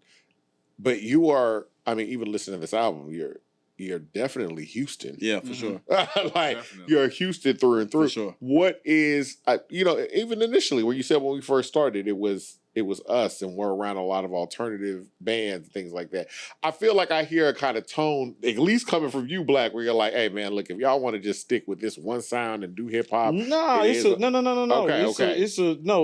We started this shit. Yeah. Like, and when I say that, I mean, like now you see more, live music in Houston like that. But before it was like only a few places you could go. Yeah. Like I've had people call me and ask me, hey, I saw this band at 5015. They were singing this one song. Like, do you know anybody that play that? And I'm like, that's my band that you're talking about. Like, of course I know. Okay. Because like I say, I got into being a booking agent for a while for a few festivals, and people were hitting me up, and they were trying to get the sauce. They were trying to get, like what we, like I say, because people didn't know that you could actually get out there and make money. We saw that, you can get money, but you have to demand. Like you don't get, you know what I'm saying? You get what you negotiate. So you have to figure that out. When I'm starting to do these numbers, I'm like, these numbers ain't making no sense, bro. You mean to tell me you want me to get up there for an hour and you talking about $200 and 2 pizzas, but I'm bringing all these people? Nah. So this is what we gonna do. I'm going, when I saw it from the inside out, I was like, if you tell them this number, put it a little higher than your actual number. Because when they come back, they go, they're going to say this anyway. And like I say, they're trying to save budget to pay maybe this other artist or whatever, or save money later on down the line. And I'm like, look, if it's no reason not to pay us our worth or what we asked for, if you're not saying, well, we're going to put this into marketing. We're going to have you go on this show and do this and do that and do this and do that. So I throw that whole thing in the shebang. This is a reason why I'm asking this. Hey, I'm going on Fox 26. Hey, I'm doing this. Hey, I'm doing that. I'm doing this. I have these outlets. I can promo. I can do this. I'm going to be at the venue a week earlier, getting with the technicians and the sound people and doing this and doing that. I'm vlogging the whole process. I'm putting money and boosting my own things. This is why my price is my price. Right. This is why we're selling out. I have video proof of us we can't even get in. We had to hide at Lucky Stripes because we couldn't even get in House of Blues at our own show. We had to hide in Lucky Stripes until the line died down, and then we snuck into an elevator that's in the middle of the line to get to, another place to get to the green room because we couldn't even get to our place. Like, we did sound check and say, hey man, we gonna go grab us something to eat. We come back out, it's lines down the escalator. And we like, hey man, we can't. Nah, we gotta figure out a way. We gotta pull out Harriet Tubman. We gotta find the Underground Railroad and get to our own show. So like I say, those things, just trial and error and believing in ourselves and paying attention to everything and not letting somebody else dictate our worth. Like, we know what we bring. I always check out the specs of each building that we play at, and I'm like, okay, the specs say they can hold 2, but then I'm looking at the building and the structure like that, if we can get 100, 140, 150 people in here, it's gonna be packed. But two things on top of that, I'll make it really, really quick. One, we're not afraid to say no. Right. If you don't have what we're looking for, and if you're not, we can't come to a mutual agreement that's going to work for both parties. Right. It's a no. Yeah. Two, we come from the era of throwing our own shows. Right. So at the end of the day, when push comes to shove and people start falling, Yeah. we just go throw our own show. We just go throw our own show. We just rent out a venue, throw our own show. That is that. Yeah. So yeah, we ain't tripping. Yeah. Ain't No, it tripping at makes all. sense. But Austin love us though. No, Austin definitely Yeah, does. Austin, September Austin love us. 10th, we're gonna be in Austin. With who? We're gonna be with AJ McQueen And Ariel J. and Ariel J. Yeah. Is it Ariel J? Ariel. We might be simple. Yeah, it might be apo- Ariel. My It look- apologies. It look like They know Ariel. with the J. Ariel J. Happy Ariel, belated birthday, Ariel Ariel J. J. She gonna be in the building too. So September 10th, that's a Wednesday night. Get your tickets, man. Ticketmaster. We're gonna be at Anton's. Mm-hmm. It's gonna be for a Wednesday night. Oh, it's gonna be. Yeah. Trust me, Right. it's gonna be fantastic. And that's going to be the Austin show. Yeah. I mean, particularly like AJ McQueen. That's another person that Shout out decided AJ. I am going to start selling outside of this algorithm thing. Like, I'm selling direct. And that selling direct, I know a number of people that were like, hey, man, I don't know if this is going to work out. And now he's doing concerts. Yeah, absolutely. Absolutely. His stuff is selling, his music is moving, but there's a value to it. Right. Bingo. That's the point. And that's There's what like a we strong started this value. conversation about giving a damn about the art again, and we're gonna circle back, and that's how we ended. Yes, Yeah. the value is there now because we made it have value again. Also, with y'all, this is the music business, and I'm gonna be honest with you. This is what episode is this? 170, 177, so 178, whatever it is. Y'all are one of the first guests to bring this much of the business side into it, where it's like, yo, I look at the specs of the venue that we're going to, and if this is a 200 capacity, I know if I get 150, it is going to be packed, so we can move from it's there. actually gonna be overpacked because they don't tell you that. Yeah, But listen, so I'm already like, I've been one of those ones to go get it, to make things happen. But when you have a partner like him, that you can't really do a lot of small talk, you can't really do a lot of like you could say your dreams and your aspirations, but you gotta come up with something. You gotta come up with something. Because I'm gonna tell you, listen, man, he had me hot one day.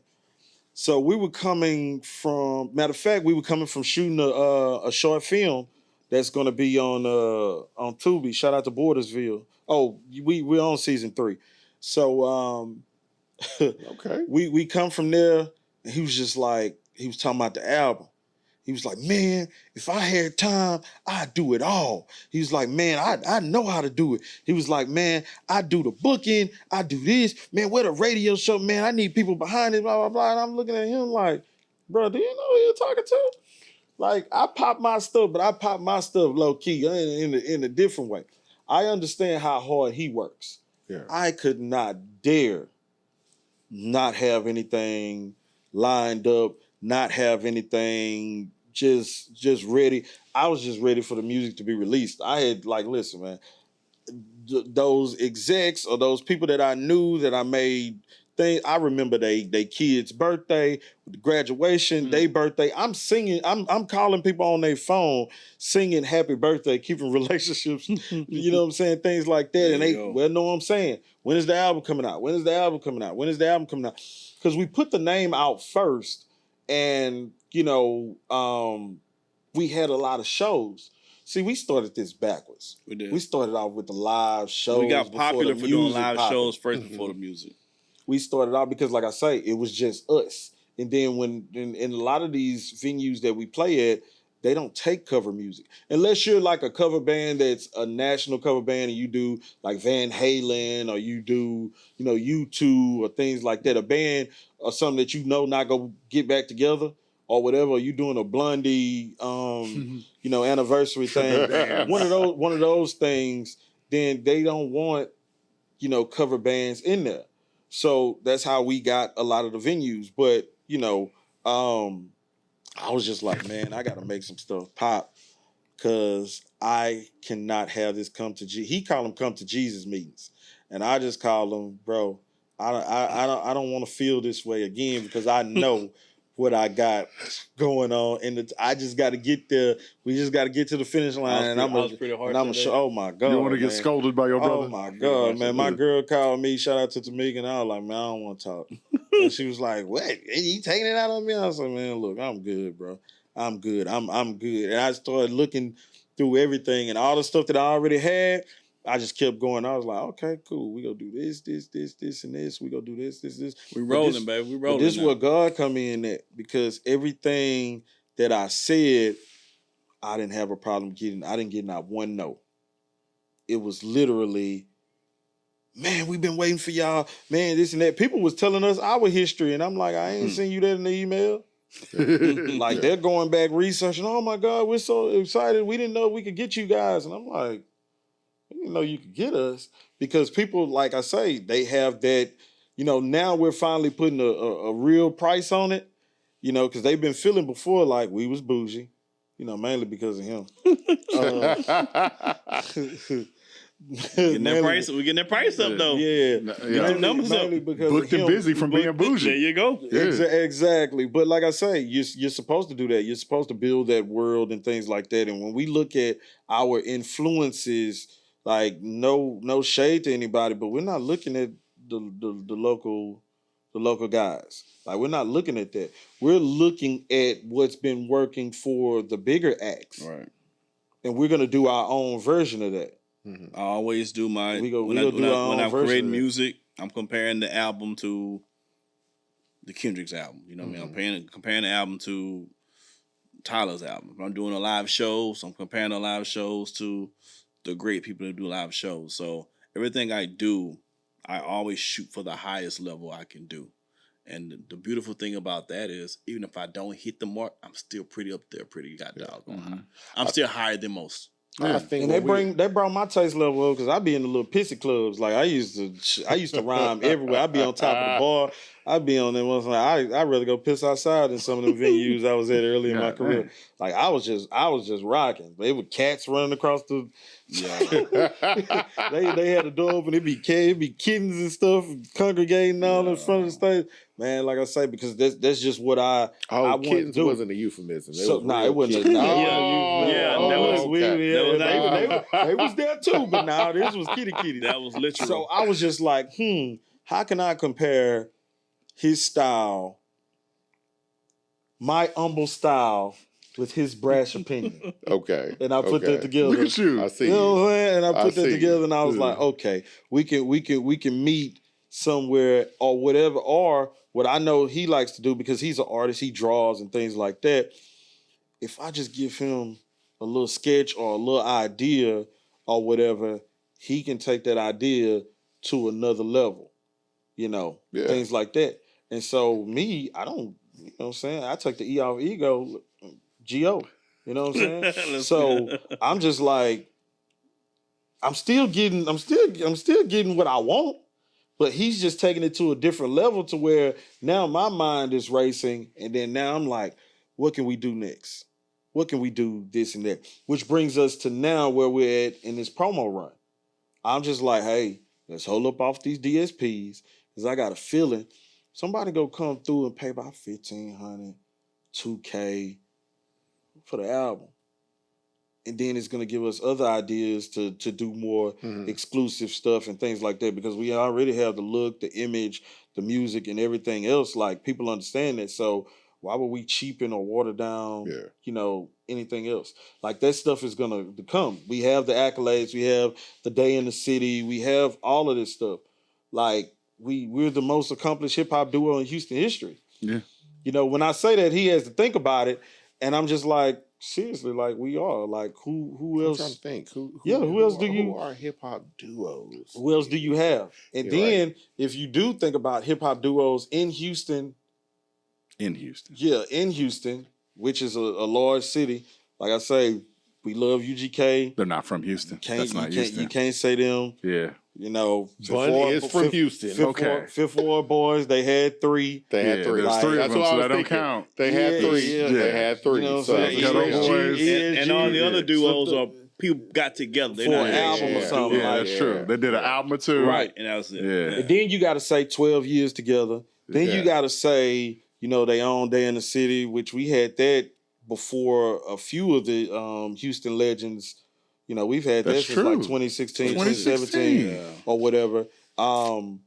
Like I say, you just go down the accolades like Super Bowl came. Hey, you know, it's and shout out to Gary Clark Jr. because Gary Clark Jr.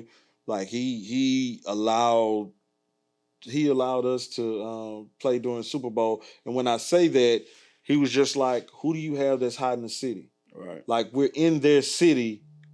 We understand bringing other talent and big, but who's up and coming? Who's next? Yeah. Who's next? Yeah. And I'll Gary let y'all Clark, keep yeah. some of that bread, Yeah. build a stage so we can showcase, you know, whatever. So Gary Clark Jr. will always be pivotal in our, you know, our career. So, yeah, man. Gary And the Clark Red Beard, Jr. man. I can't say his name, but shout out to the Red Beard. For sure. The Red Gary Beard. Clark Jr. did a sound clash, a Red Bull sound clash against I remember. Paul Wall. I remember. And it was one of the best concerts that I've ever been to. I Nice. remember. It was Gary Clark Jr. doing Paul Wall's song and Paul Wall doing Gary Nice. Clark's. They like reformatted 713 stage. So they had two stages going against Nice. each other. Nice. Cam Franklin was doing the MCing. Yeah. And it was just a fantastic show, but it just like showed you like this Texas thing. It's like all these intertwining artists that like each other. Like they there's a respect at least for the sure. music. I wish Yeah. more artists would show that outwardly respect to Yeah. each other. Yeah. I think it goes a long way, but I think low key is like a solid respect. I think that'd be the easiest way. The easiest way is just to be like, yeah, y'all just show y'all like each other's music. Yeah. Cause don't tell like us. Like we'll talk to artists and be like, yo, I love such and such. I'm like, dog, it take nothing for you to pick up your phone and just take video you listening to it or something like that. Cause like it. Interact with their content. Yeah, It's not too cool. It's the least you can do. And that's why I like that it's just him and I. So because we don't have all those other people that, you know, may have dealings of some other sort. Because every time you hear about a fallout with Houston artists, it's always not even them. It's the homeboys or the information that they're getting, or you know, this and that. It's a weird game of telephone. Yeah, it's a weird game of telephone. So I can't outwardly say, you know, I like this artist because this guy had this dealing with them and this. And nah, we don't have. They we don't have none of that stuff. So you know, we're able to navigate. But like I say, we started off in the rock game. So, you know what I'm saying? What you mean?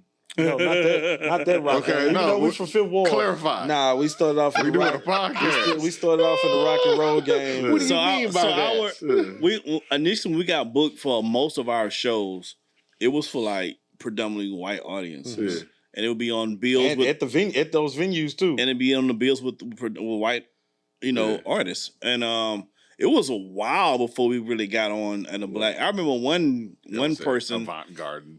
It was Helios. Yeah, it was like, but it was like we were the first. Fitzgeralds. We were the first. We were the first hip hop group. We at Axelrad ever. We were Axelrad. I can imagine. Many years ago. We were the first hip hop artists. Yeah. So you know what is that? You were talking about Tyler the Creator. Yeah. Like that's what you think about. Tyler the Creator, I feel like does some of the blackest music out. Oh man, but love that album. Album of the year. The perception has always been 100%. Oh, we got album of the year. I love it. Oh no, I told you before. Yeah, I was listening to "Don't Tap the Glass." Yeah. When y'all sent me the album. Yeah, and so I was listening to these back to back, and it was like that same kind of feeling. But what is that also like to make traditional? I'm talking about traditional historical black music. Y'all are delving into all different types of black music when you're talking about rock, you're talking about dance hall, you're talking about electronic and all these things. But the perception is, hey man, that's white music. Y'all, I feel like taking a step forward further with him talking and rap. Both of y'all are rapping about y'all rapping about Sunnyside and Phyllis Wheatley. Yeah. Like, you know what I'm saying? So it's like, it's one of those things where you're like, dog, I know that this is black, but what is that like, especially at the beginnings of your career, to be like, yeah, man, we doing black music, but like, it's the white people that are reaching out. Man, I guess it's on par. Really, to as good or as bad that may sound, it's on par. Like, I think good music is good music. Specifically speaking on to the city of Houston, when you talk about live music, and you talk about black people playing live music in the city of Houston, 99.9% of the time is cover music. That's just what it is. So it's not until you go to the other side where they have in Houston, where they have more of appreciation for actual original material. So that's who will book us. That's who gave us our first shot. And then that world isn't a huge world. They all know somebody. So when they looking for, when their homeboys venue looking for another spot, they're gonna suggest us. Right. When the other person, because it's a couple things we're gonna do. First of all, we're a really dope band. We play hip hop, so we're gonna bring something live that you've never seen live before. You don't see live often. Secondly, ain't no ruckus. Ain't gonna be no fights. Right. Ain't gonna be nothing crazy. So their audience and their fan base is going to show up, show out, and they're going to spend money. Okay. So we covering all of the basics by booking us. And at the time, they're not going to cost you an arm and a leg. We're going to cost you at least a pinky toe now. But at the time, we're not going to cost you an arm and a leg. So it was a win-win for all parties. And so we just rolled with, we paid who paid. What they was paying, we was playing. Okay. Right. And so at some point in time, someone in the black culture got a whiff of who we were, and they thought we were like new artists. They're like, I never heard you guys before. And the crazy thing is they know, and they know somebody that know us personally, but it's like a gatekeeping thing with our fans sometimes, like back in the day, where it was like, oh yeah, I know them, or, oh yeah, I know them. Girl, you going there? Yeah, them my boys. Why hadn't you already told, if we your boys, why you hadn't told somebody? Yeah, and people, and sometimes you get people that try to hold their nuts on us. But I don't think people realize, and that's why I always want to tell the story now. I don't think people realize like the history and how historic this run that we have is. Because when we started out, like, it's literally just us with a whole band rapping and doing the music that we do, which is, like I say, in the city, it was either, you know, you have your few cover bands over here, but nobody was playing consistently like that. So most of the musicians were moving in and out of town. You know, most of them were coming here because it wasn't until Gary Mays came back and started playing at Taste Bar to where everything, and then the Turkey Leg Hut opened up, but we were already, before they were in existence, we were already rocking and rolling. Okay. But people didn't, like, if you knew, you knew, but we were throwing our own shows, but we were on another thing, but they weren't putting the hip hop element. It was like, okay, Erykah Badu, Jill Scott, things like that. So we got to play for 2 hours. We got about an hour and a half worth of our own material, but we like to have fun and give people some of what they know too. So we're mixing different things in and stuff like that. And I remember when we first played Crush on You as our outro, and we're rapping like all the musicians' names. And in the stands, there are musicians that play now listening. So, you know, they taking some of that back to, you know, back to where they going and things like that. And we just looking at them like, but y'all was doing Bruno Mars and all of that and Erykah Badu and stuff, and now y'all doing Juvenile? Well, you know, it's an imitation, they say, is the sincere. Yeah. Do y'all view imitation as the sincerest form of flattery? Or are you like, I do more than he does. Okay. He's working on it. Okay. There we go. The Lord not done with him yet. He looks like he mad about it now. Hey, he'll He looks hey like man, he's guess mad. what I just saw? Yeah. You ain't gonna believe this, boy. Because it's to me, we don't bother nobody and we always show love. Right? Okay. But y'all act like we don't exist. And that's what's not cool to me. Yeah. Like now our fans are in an uproar because it was like this country band that they're playing the June 27th, right? Nobody in Houston was playing there with no band except for like TSU. Yeah. Well, they TSU weren't doing it how we were doing it. No. They wasn't playing. They was not playing. No live band was playing. They weren't even doing hip hop. So they definitely wasn't playing June 27th. We've been doing that for like 9 years, playing the June 27th on the back end of a song, right? Because the song is called Parking Lot Pimping that we do. So anyway, so we go into that, right? And then we go into the June 27th beat, but we go into hip hop medley like of Houston songs, right? Yeah. Right? Cool. We also had this other thing that we was doing called the Juvie Mix, which is on the back end of our song. And we do the Juvie Mix because we do songs from New Orleans and things like that. So this country band, they're playing June 27th, and the first thing this dude out of his mouth says is, every time I come around your city, bling, bling. And I'm just like, you took two of our songs.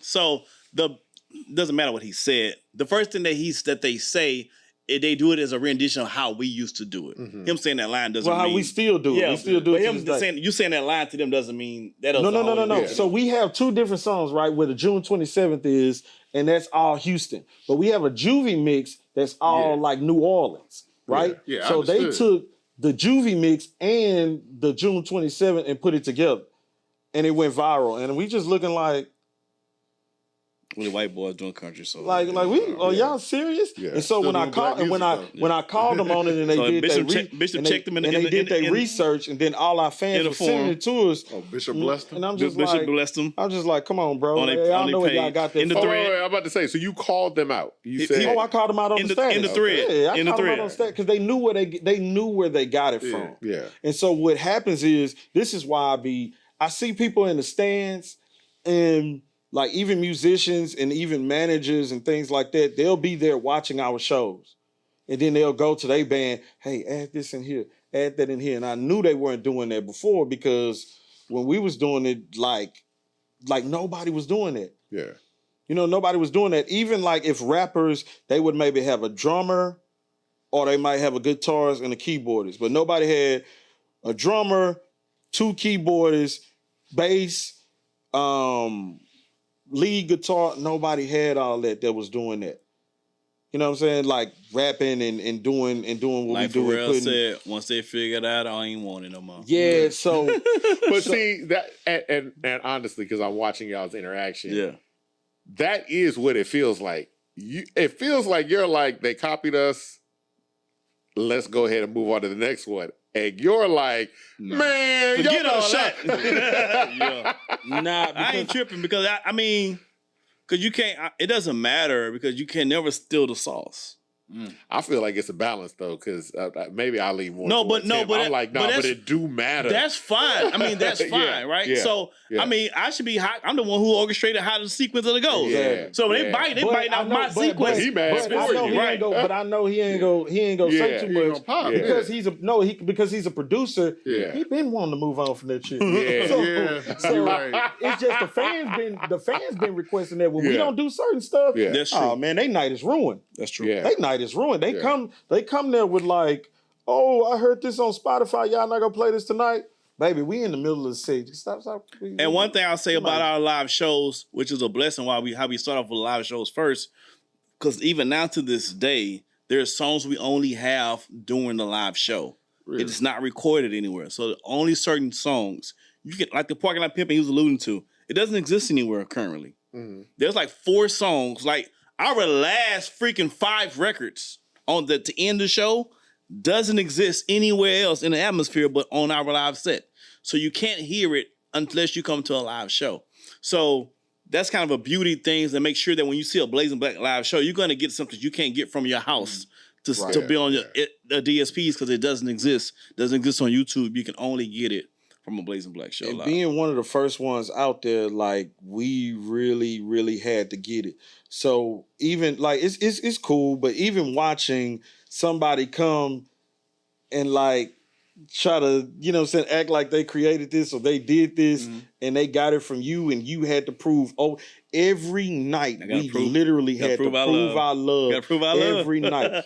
Because one thing about us is our old fans never met our new fans, and those all never came with the people that just came there and just randomly was there. Yeah. You know, so it's just like one of them things where I'm just looking like, come on, bro. Like, even the people that's sharing it, that's liking that. Oh, so you was holding your nuts on us the whole time. Because I saw a guy that been knowing us from the start, he's sharing it, and I'm looking like, you know that's us. Disrespect. Yeah. But you ain't. Listen, man. 90% of the world are followers, man. They're gonna just jump on whatever bandwagon is taking out the fastest. Yeah, they're NPCs. Of course. That's all it is, bro. And so just if you just keep working on your game, you do your thing. When your bandwagon's taking out, they're gonna start sliding on that bandwagon too. That's just how it goes. You know what I mean? So I feel you. I don't even. I ain't gonna lie, that kind of fueled me too to book different stuff, to do different stuff, which is why now It fuels the creativity. which is why now that's why I kicks. That's why he can say, "Hey man, I want to do this. Just let's do it." Because I know ain't nobody else thinking about that. Yeah. And then I know what they do steal. They go steal the little. They go steal. They stealing the booty of the bread. They stealing the booty of the bread. Y'all can have the booty Nobody of the like bread. that. Nobody like the butt Nobody in like the that. face. Nobody like The that. butt in the face. Nobody like that. Y'all can have the booty of the can have bread. it. So that's why when he say stuff and he might be like, man, it might sound little. It sounds a lot like what I want to do. Yeah. Let's Yeah. do it. It shows confidence. You know, y'all Yeah. said earlier, Creativity. I think you said we did it backwards with the live shows, Yeah. but that's how it used to be. Like you're Yeah, sitting there that's talking about like, yo, there's certain things we do. Like you go look at like the Ray Charles movie, Right. like that. We go and perform, and when the songs are good enough, Yep. we record those. You gonna cut a record. I'm Yeah. gonna sign you. I'm gonna sign you tonight. That's Before what we then, gonna cut a I'm gonna sign You, you That's tonight. how we gonna before cut a then, you record. trying them out on But the now audience. we just Yeah. working it out, and Yeah. it's like the Yeah. record is literally to encapsulate that feeling Absolutely. that people get at the live show, because the goal was the live show. Absolutely. Right. The goal was like, you need to come out. The money is on the spend live some show. bread, Right. come out, see us, because you're not gonna get another evening like this. And it's Yeah. like that now with our live show. Man, So you gotta- we've seen artists with like hundreds and thousands of followers, but it was 3 years straight where we were doing 100 shows a year. And I'm just like, you know what I'm saying? And then you see them pop out 4 or 5 times. Yeah. You know, so now we've been just trying to balance, you know, the promo, the music, the visuals, just the whole package together. You know, so it's all coming together on this project. Yeah. This is the perfect project and perfect vehicle for it. So I'm curious. I'm gonna ask you guys a question. I know I'm switching roles here. What do you guys think about? I'm just curious on you guys' opinions and cues on the albums. Anything that kind of I was a big. I sent him the album immediately Yeah. after. Y'all can see people listening to the album, right? we plead the fifth. I gotta turn if I turn the function on. Turn the Yes. function on. You'll see us. If I He turn the sent function it to on. me. It was God. 11 something at night. I was jamming I was that thing. working out. Yeah. But he asked me though. He asked me because he was like, "Hey, you know," I told him we wanted to be guests on the show, and I Yeah. always send people that. So you got to tell him that because he swear I be bootlegging And stuff. another thing, You gotta tell him. Bishop knows Uh-huh. because I DM'd him Yeah, immediately. I was listening to the album. I get to the middle of it. Yeah. yeah, that was And- the baby of the Pimp C, and if Yeah. Terrell, Yeah, I had a DM'd hernia, him and immediately, Yeah. and I was like, "This is what this is." Yeah, yeah. Like this is already like, and I was like, "Damn, already follow me? That's what's up." Especially Yeah. like All Right, Timmy Chance, God. Yeah. like that. Timmy and, Chan, and I yeah. think it's this variation of it's a lot of different types of sounds. Yeah. They all fit together. Yeah. They do Everything fits together. from the But it interludes, is this variation. Yeah, the interludes work. the choir, Like they the really, really, really Yeah. work. And so sequencing. I was a big fan. I'm waiting, you know, of course, for me, I'm waiting for a vinyl to come out. Yeah, You know what I'm and saying? that- we- Vinyl, Oh, you yeah, know. we had First a- of all, I already bought it. I bought it immediately. we just I had a said, business meeting We just had about business that. about the vinyls the other day, so Okay, they are okay, they are in the perfect. works. Yeah, 100%. Perfect. And for people Merch, that man. don't They know, got if some you nice if you merch. purchase vinyl, you just know it. You know, you pay the money and then you just wait. That's how it It's goes. like a little Christmas Yeah. gift. Yeah, you gotta know get it. what I mean? Like Right. you'll just be sitting there one day and And you're I'm like, like, oh, JID. comes. Like, Wow. you know what I'm saying? It's Yeah. like, it just Bro, popped I up. waited so long for my Tyler vinyl. I forgot I ordered it. God, I forget. Not the order type of the vinyls. one for Chromotopia. Yeah, I forgot I ordered it, bro. God, all the time. As a matter of fact, the last "Don't Touch the Glass" Mhm. had to be so well prepared because that vinyl came out so quick. Immediately. Yeah, I was like, they was yes. oh, you was They already knew it was ready. gonna Yes. happen. That one they was Yeah. already ready for. Yeah. I probably because Chromotopia took so long. Probably because Bro, I waited 3 months I was for like, Chromotopia. I am not Oh lying. no, I put that order in and I That's- just forget about it. Yeah, I That's just why I forget buy about it. That's smart. CDs. That's smart. No, I get it. CDs, I get you it. know? You know what I'm saying? CDs I are get a great CD. too. You can get that's CDs true. are That's true. fantastic. That's Get a little true. Maxwell CD player. Put that thing You up. don't look. They got the CD technology has grown, just like record technology has grown. CD technology has grown. You should see my apartment. I now. haven't It's seen amazing. It, you know what I'm saying? Alright. And look, Oh, you know, we about you to know look. me. I have an extensive CD collection. Yeah. They just up. Mine, right now. mine's too. Look, They're up. we about to show you how it's I'm grown. about to you know what I'm say. saying? We about to Yeah. show you how it's grown. We got some. Oh, we got can't let some- the cat out the No, bag, we but can't, yeah. we taking the CDs to another level. I'm glad you mentioned that. Okay. We leveling up the CD game, too. There we go. See, Yeah, yeah, for yeah. niggas like me I got who you. like CDs, We got alright? you. I don't we need got a you. record. Okay, it takes Yeah, up we too got much space. We got you. And records aren't. It's not a portable listen. Like Okay. records, you know you're gonna be. Yeah. Look, I guess the thing I like about records is you have to listen all the way through. It's all what the intention. artist wants. When I put on Like, the that's record, it. it's Yeah. 100% with intention. Yeah. That means the mood is set, the table is set, everything is set for Yeah. what I'm about to get into Yeah. right That's now. true. I'm not gonna just be like, oh, That ain't go to track 3. right. I'll be laying Never out like happened this. With the remote, I'll be Yeah. like, man. No, I'm like, But see, Turn up. now let me tell you one thing that's like that irritates my soul. I hate when niggas be skipping around on the album. You got to give it one. If you good got a listen. skill, bro, it ain't a good. Yeah. Bro, let that jump play. I No, that's will the way say, I feel, will like- say, Cause I gotta will hear say. in its If- meant to be I warm. need to hear all the sequencing. I need to hear Yeah. from I how am that. track 7 Yeah. goes into track 8. I gotta hear that. Because sometimes the end of that, like at the end of like a lot of albums, like DMX got that one piece after Rough Riders anthem where it goes, "Talk is cheap, motherfucker." Then it goes Yep, right then it into goes- fucking yep, with yep. D, and it's like you missed that. And then So those I transitions understand. be Yeah. Kendrick does really good on his transitions. I love one of my favorite for transitions is The Dream all time. The Dream transitions, beat wise, Yeah. are impeccable. He's underrated. Oh, my- Both of y'all are Dream fans. Oh, huge Dream I fan. respect the mess out of y'all, Oh. but that's because y'all are Prince fans. yes, Yeah, the Dream. The he Dream does is a ghetto Prince. Yeah, He's a hood. He's a hood toxic Prince. ghetto. Yes. Well, actually, Exactly. Prince was toxic. Prince was toxic. He's just a ghetto version of Prince. And shout out to my boy that came to 15. Man, you gotta check the transitions, man. They can't even see what I'm doing here. When he said transition, I laughed at that. Man, I'm an Ali Sadiq fan. That shit was so funny. Dog. That was so funny. But Him yelling and with yeah, he like, was- But he was hey, sauced. He was sauced He was up, not though. interested. Man, Oh, for come sure. You on. can tell. Oh, you can Grab tell. You know the mic. what? You know what? But Though? say, It does. "Man, I don't wanna hear Okay. that, man." Since wait, Man, hit some we- fat pats and Walt's Nest. We'll The boy talk say, man, y'all about brought me over here, man. I was having fun where I was at.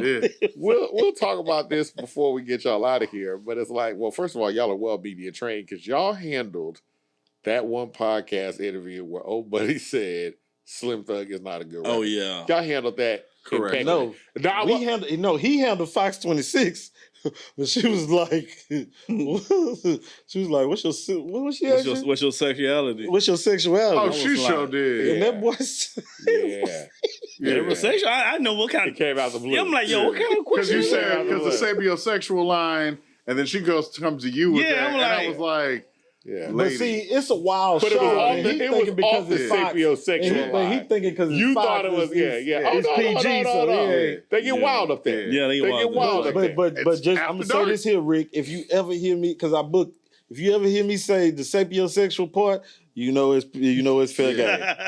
Because I cut that part. You sure did. I say Picasso or picante sauce. I won't say the sapiosexual wild heart. Because when I say sexual, then people always take it somewhere else, and I'm Yeah. just like, They don't talking about understand what some They don't know Yeah, what yeah, sapiosexual yeah. means. Yeah. It's intelligence. They I, don't thought, I was even- like, he's so smart. They Like, don't look even know at what that. sapiosexual is. Yeah, they just hear the sexual part. Yeah, that's Nah. it. It's like Sabio. What's like? yeah. Then she went there, and I was She just said, like, "What are your kinks?" I was like, "Ma'am." Yeah, yeah. Y'all know what She that went- show? He found out about it. 'cause She went there. That show is after dark. It is after dark. It's Right. an after But dark see, the show. first time we played on there, we played our song, and we talked about, but we didn't really get into the spice like y'all that. didn't get all the way dark. Yeah, we didn't get into We the ain't spice all the like way that. dark. Now y'all It was- went yeah. after dark. But the third Yeah. time we saw when we came, It was you know what I'm Mike. It saying? was Mike Jackson dark. Right. Yeah. Then they got Tito dark. They got all the way.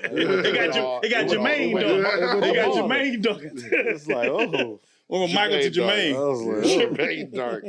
But no, I was telling him, I said they handled that Slim Thug question well because y'all really talked about the style of early Houston rap. Absolutely. Because I'm gonna tell you, like, he got me on I love more Slim Houston Thug. rap because he was like, "No, Slim Thug my favorite Catch rap." up. He was like, "Look, Slim Thug just warm up the thing. He got hooks in the beginning, and the rap come to the end." That's what made me fall in love with And most of his stuff is probably a freestyle, to be honest with you. Absolutely, and a good one. Yeah. We had to realize the hustle, but that's what I got from watching, the different podcasts and different shows and learning more about these guys. I learned that it was the hustle. Right. It started off with a freestyle. Then it's like, it's a way to keep me out of the streets. Mhm. And then it's just like, oh, I can do this and then I can do that. Yeah. And then, like I say, because we may not, no, we can.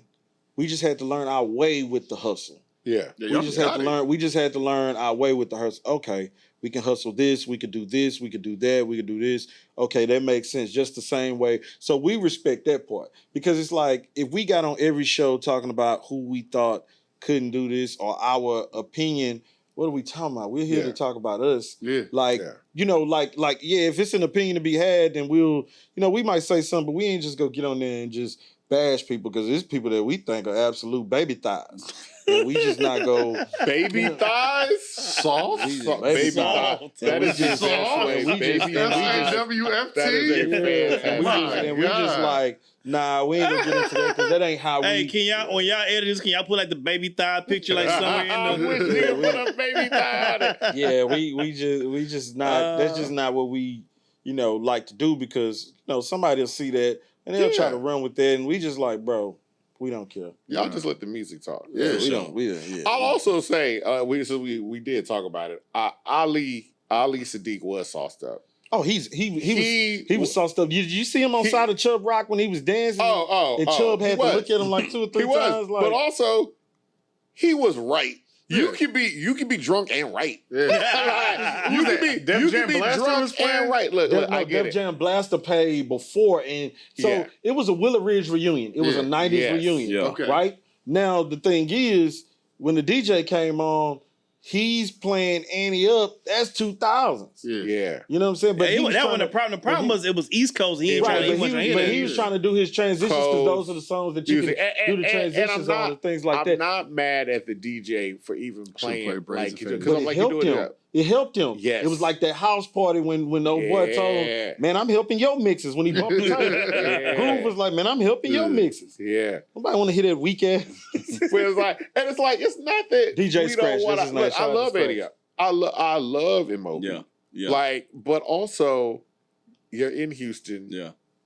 There's plenty of catalog to choose Yeah. from Yeah. out here. But I would love to don't get feel to a like point he where knew. I don't feel like he That's he the knew. point. That I was don't the feel problem. like he might have knew or had the music to do the mixing that he does because a lot of that, if you think about it, from the Cool Keith to the Fat Man Scoop to all of that stuff is made. It's for predetermined, mix shows and it's predetermined already. Yeah, it's made for that. They've already That's true. Clue. That's all it that stuff already. is made. That And to shoot up some bail, I'm gonna be honest. If I'm doing anything in front of people, and you decide now is the time to critique me, I'm gonna be mad. I'm gonna be mad too. But I think, I'm like, hey, but like man. I say, it listen, it created a viral moment. Absolutely. It was good. You know what I'm saying? Ali was sauced up. That boy, yeah. Anytime like- all the hazel in that boy eyes show, he's sauced up. All the hazel. Man, all the hazel, man. Shout out to Ali Sadiq, my favorite comedian, man. Yeah, for Oh, real. hands down. Yeah. The run he is on right now. And that inspires us because we incredible. like, it is so close because I watched him literally go from where he went and things like that. And like, not even talking about the prison stuff. He was just doing regular comedy. And then he just happened to tell some stories on, the Comedy Central. And then they took that there and they're like, oh, he's a prison comic. And I'm like, I didn't The even prison know he. comic, I that's didn't even funny. know he went to prison Because until. we would see him all Yeah, around. we were seeing. Yeah, we were seeing him And at Just Joking and all this This stuff. is not happening. And then- That was and what I'm did just it. like, Yeah. but saying that we see people close to home, close to us, winning, it gives us that inspiration to. For sure. Marcus D. Wiley, that was my TSU. That was my teacher. Yeah. That was my communications teacher. And also seeing these people win on a grand scale. Yeah. Exactly. Independently Yeah. still. Mhm. Like there are deals and everything, but when I see like Ali Sadiq or when I see like Ken the Man, Mhm. it's like this isn't unapologetically like I'm gonna do what I want to do because this is just how I don't even feel like it's I wouldn't work with the major system. It's like the major system has ignored me to such a level that Right. I just got to do what I got to do. Yeah. I have to do what I got to do. Absolutely. And now that I'm working, I'm good. why not keep Right. doing it? I'm Yeah, good. we have some interest in this film that we're about to shoot now from some major platforms, and we just go see numbers that they're talking about and see what we can do on our own, and see, and make it make sense. Sinners and too? it's just Y'all are sinners too? Nah, we ain't. This is a blazing black joint. Yeah, Sinners because too. like I say, because of this promo run, we've been getting opportunities and interest, from some major people, and is now it's like, let me gauge that. Can we do more numbers? Can we keep, our rights? Can we do this? Like, it's a lot of stuff that you have to pay attention to, because you can get that major look, but then they also can take, you know what I'm saying? Take so major paper. yeah, Major so money. you got to think about the long Everything game and think costs. about what's Everything what's costs. best for you. Boy, Young Thug paid $50,000 for Gunners. No, Look at that's what you. they say. Everything I was listening costs. to that today. I was Yeah. like, wow. We Yeah. were all there for that. But hey, it is what it is. Yeah. Gentlemen, y'all have been a pleasure. Thank you for having us. Shout out what y'all got going on right now. Shoot. So of course we got the album, man, available online on our website, Blaze, BLAZE, and AND Black, BLACK.com, blazeandblack.com. You can get the album. You can order the vinyl. We have some tote bags on there. We have t-shirts on there. So we got some stuff for y'all. So make sure you get that merch. Also, September 10th, we're going to be in Austin, Texas. It's a Wednesday. Anton's. Go to Ticketmaster to get your tickets. Go to our IG page, Blaze X Black. And the link is there. So you can go to that link, get your tickets. We would love to see you there, Austin. Blazing Black. Can I say this part? This is not a CPT event. Nah. Show up on time. If you do not show up on time, there's a good chance you can miss us. Yeah. This We'll be watching the is show together. not a CPT event. Not at all. Come on time. These folk already paid us. We got a job. Yeah, we got some. Come on time. And we're gonna have a really good time, I promise you. Right. And we got our own drink. Shout out to Cinco Dose. On that September 10th at Anton's, we're partnering with Cinco Dose there, where we have a Blazing Black Punch that will be available that night only. Get your Blazing Black Punch at Anton's on September 10th, only for that night. One night only, ladies and I be gentlemen. wanting to say Antoine so bad. It's gonna be a fantastic time, September 10th. September 10th is what it is. Yeah. This is In My Humble Opinion podcast, where the opinions are humbled and the words aren't jumbled. Thank you. Y'all have a great and wonderful night. Thank Salud. you. Salud.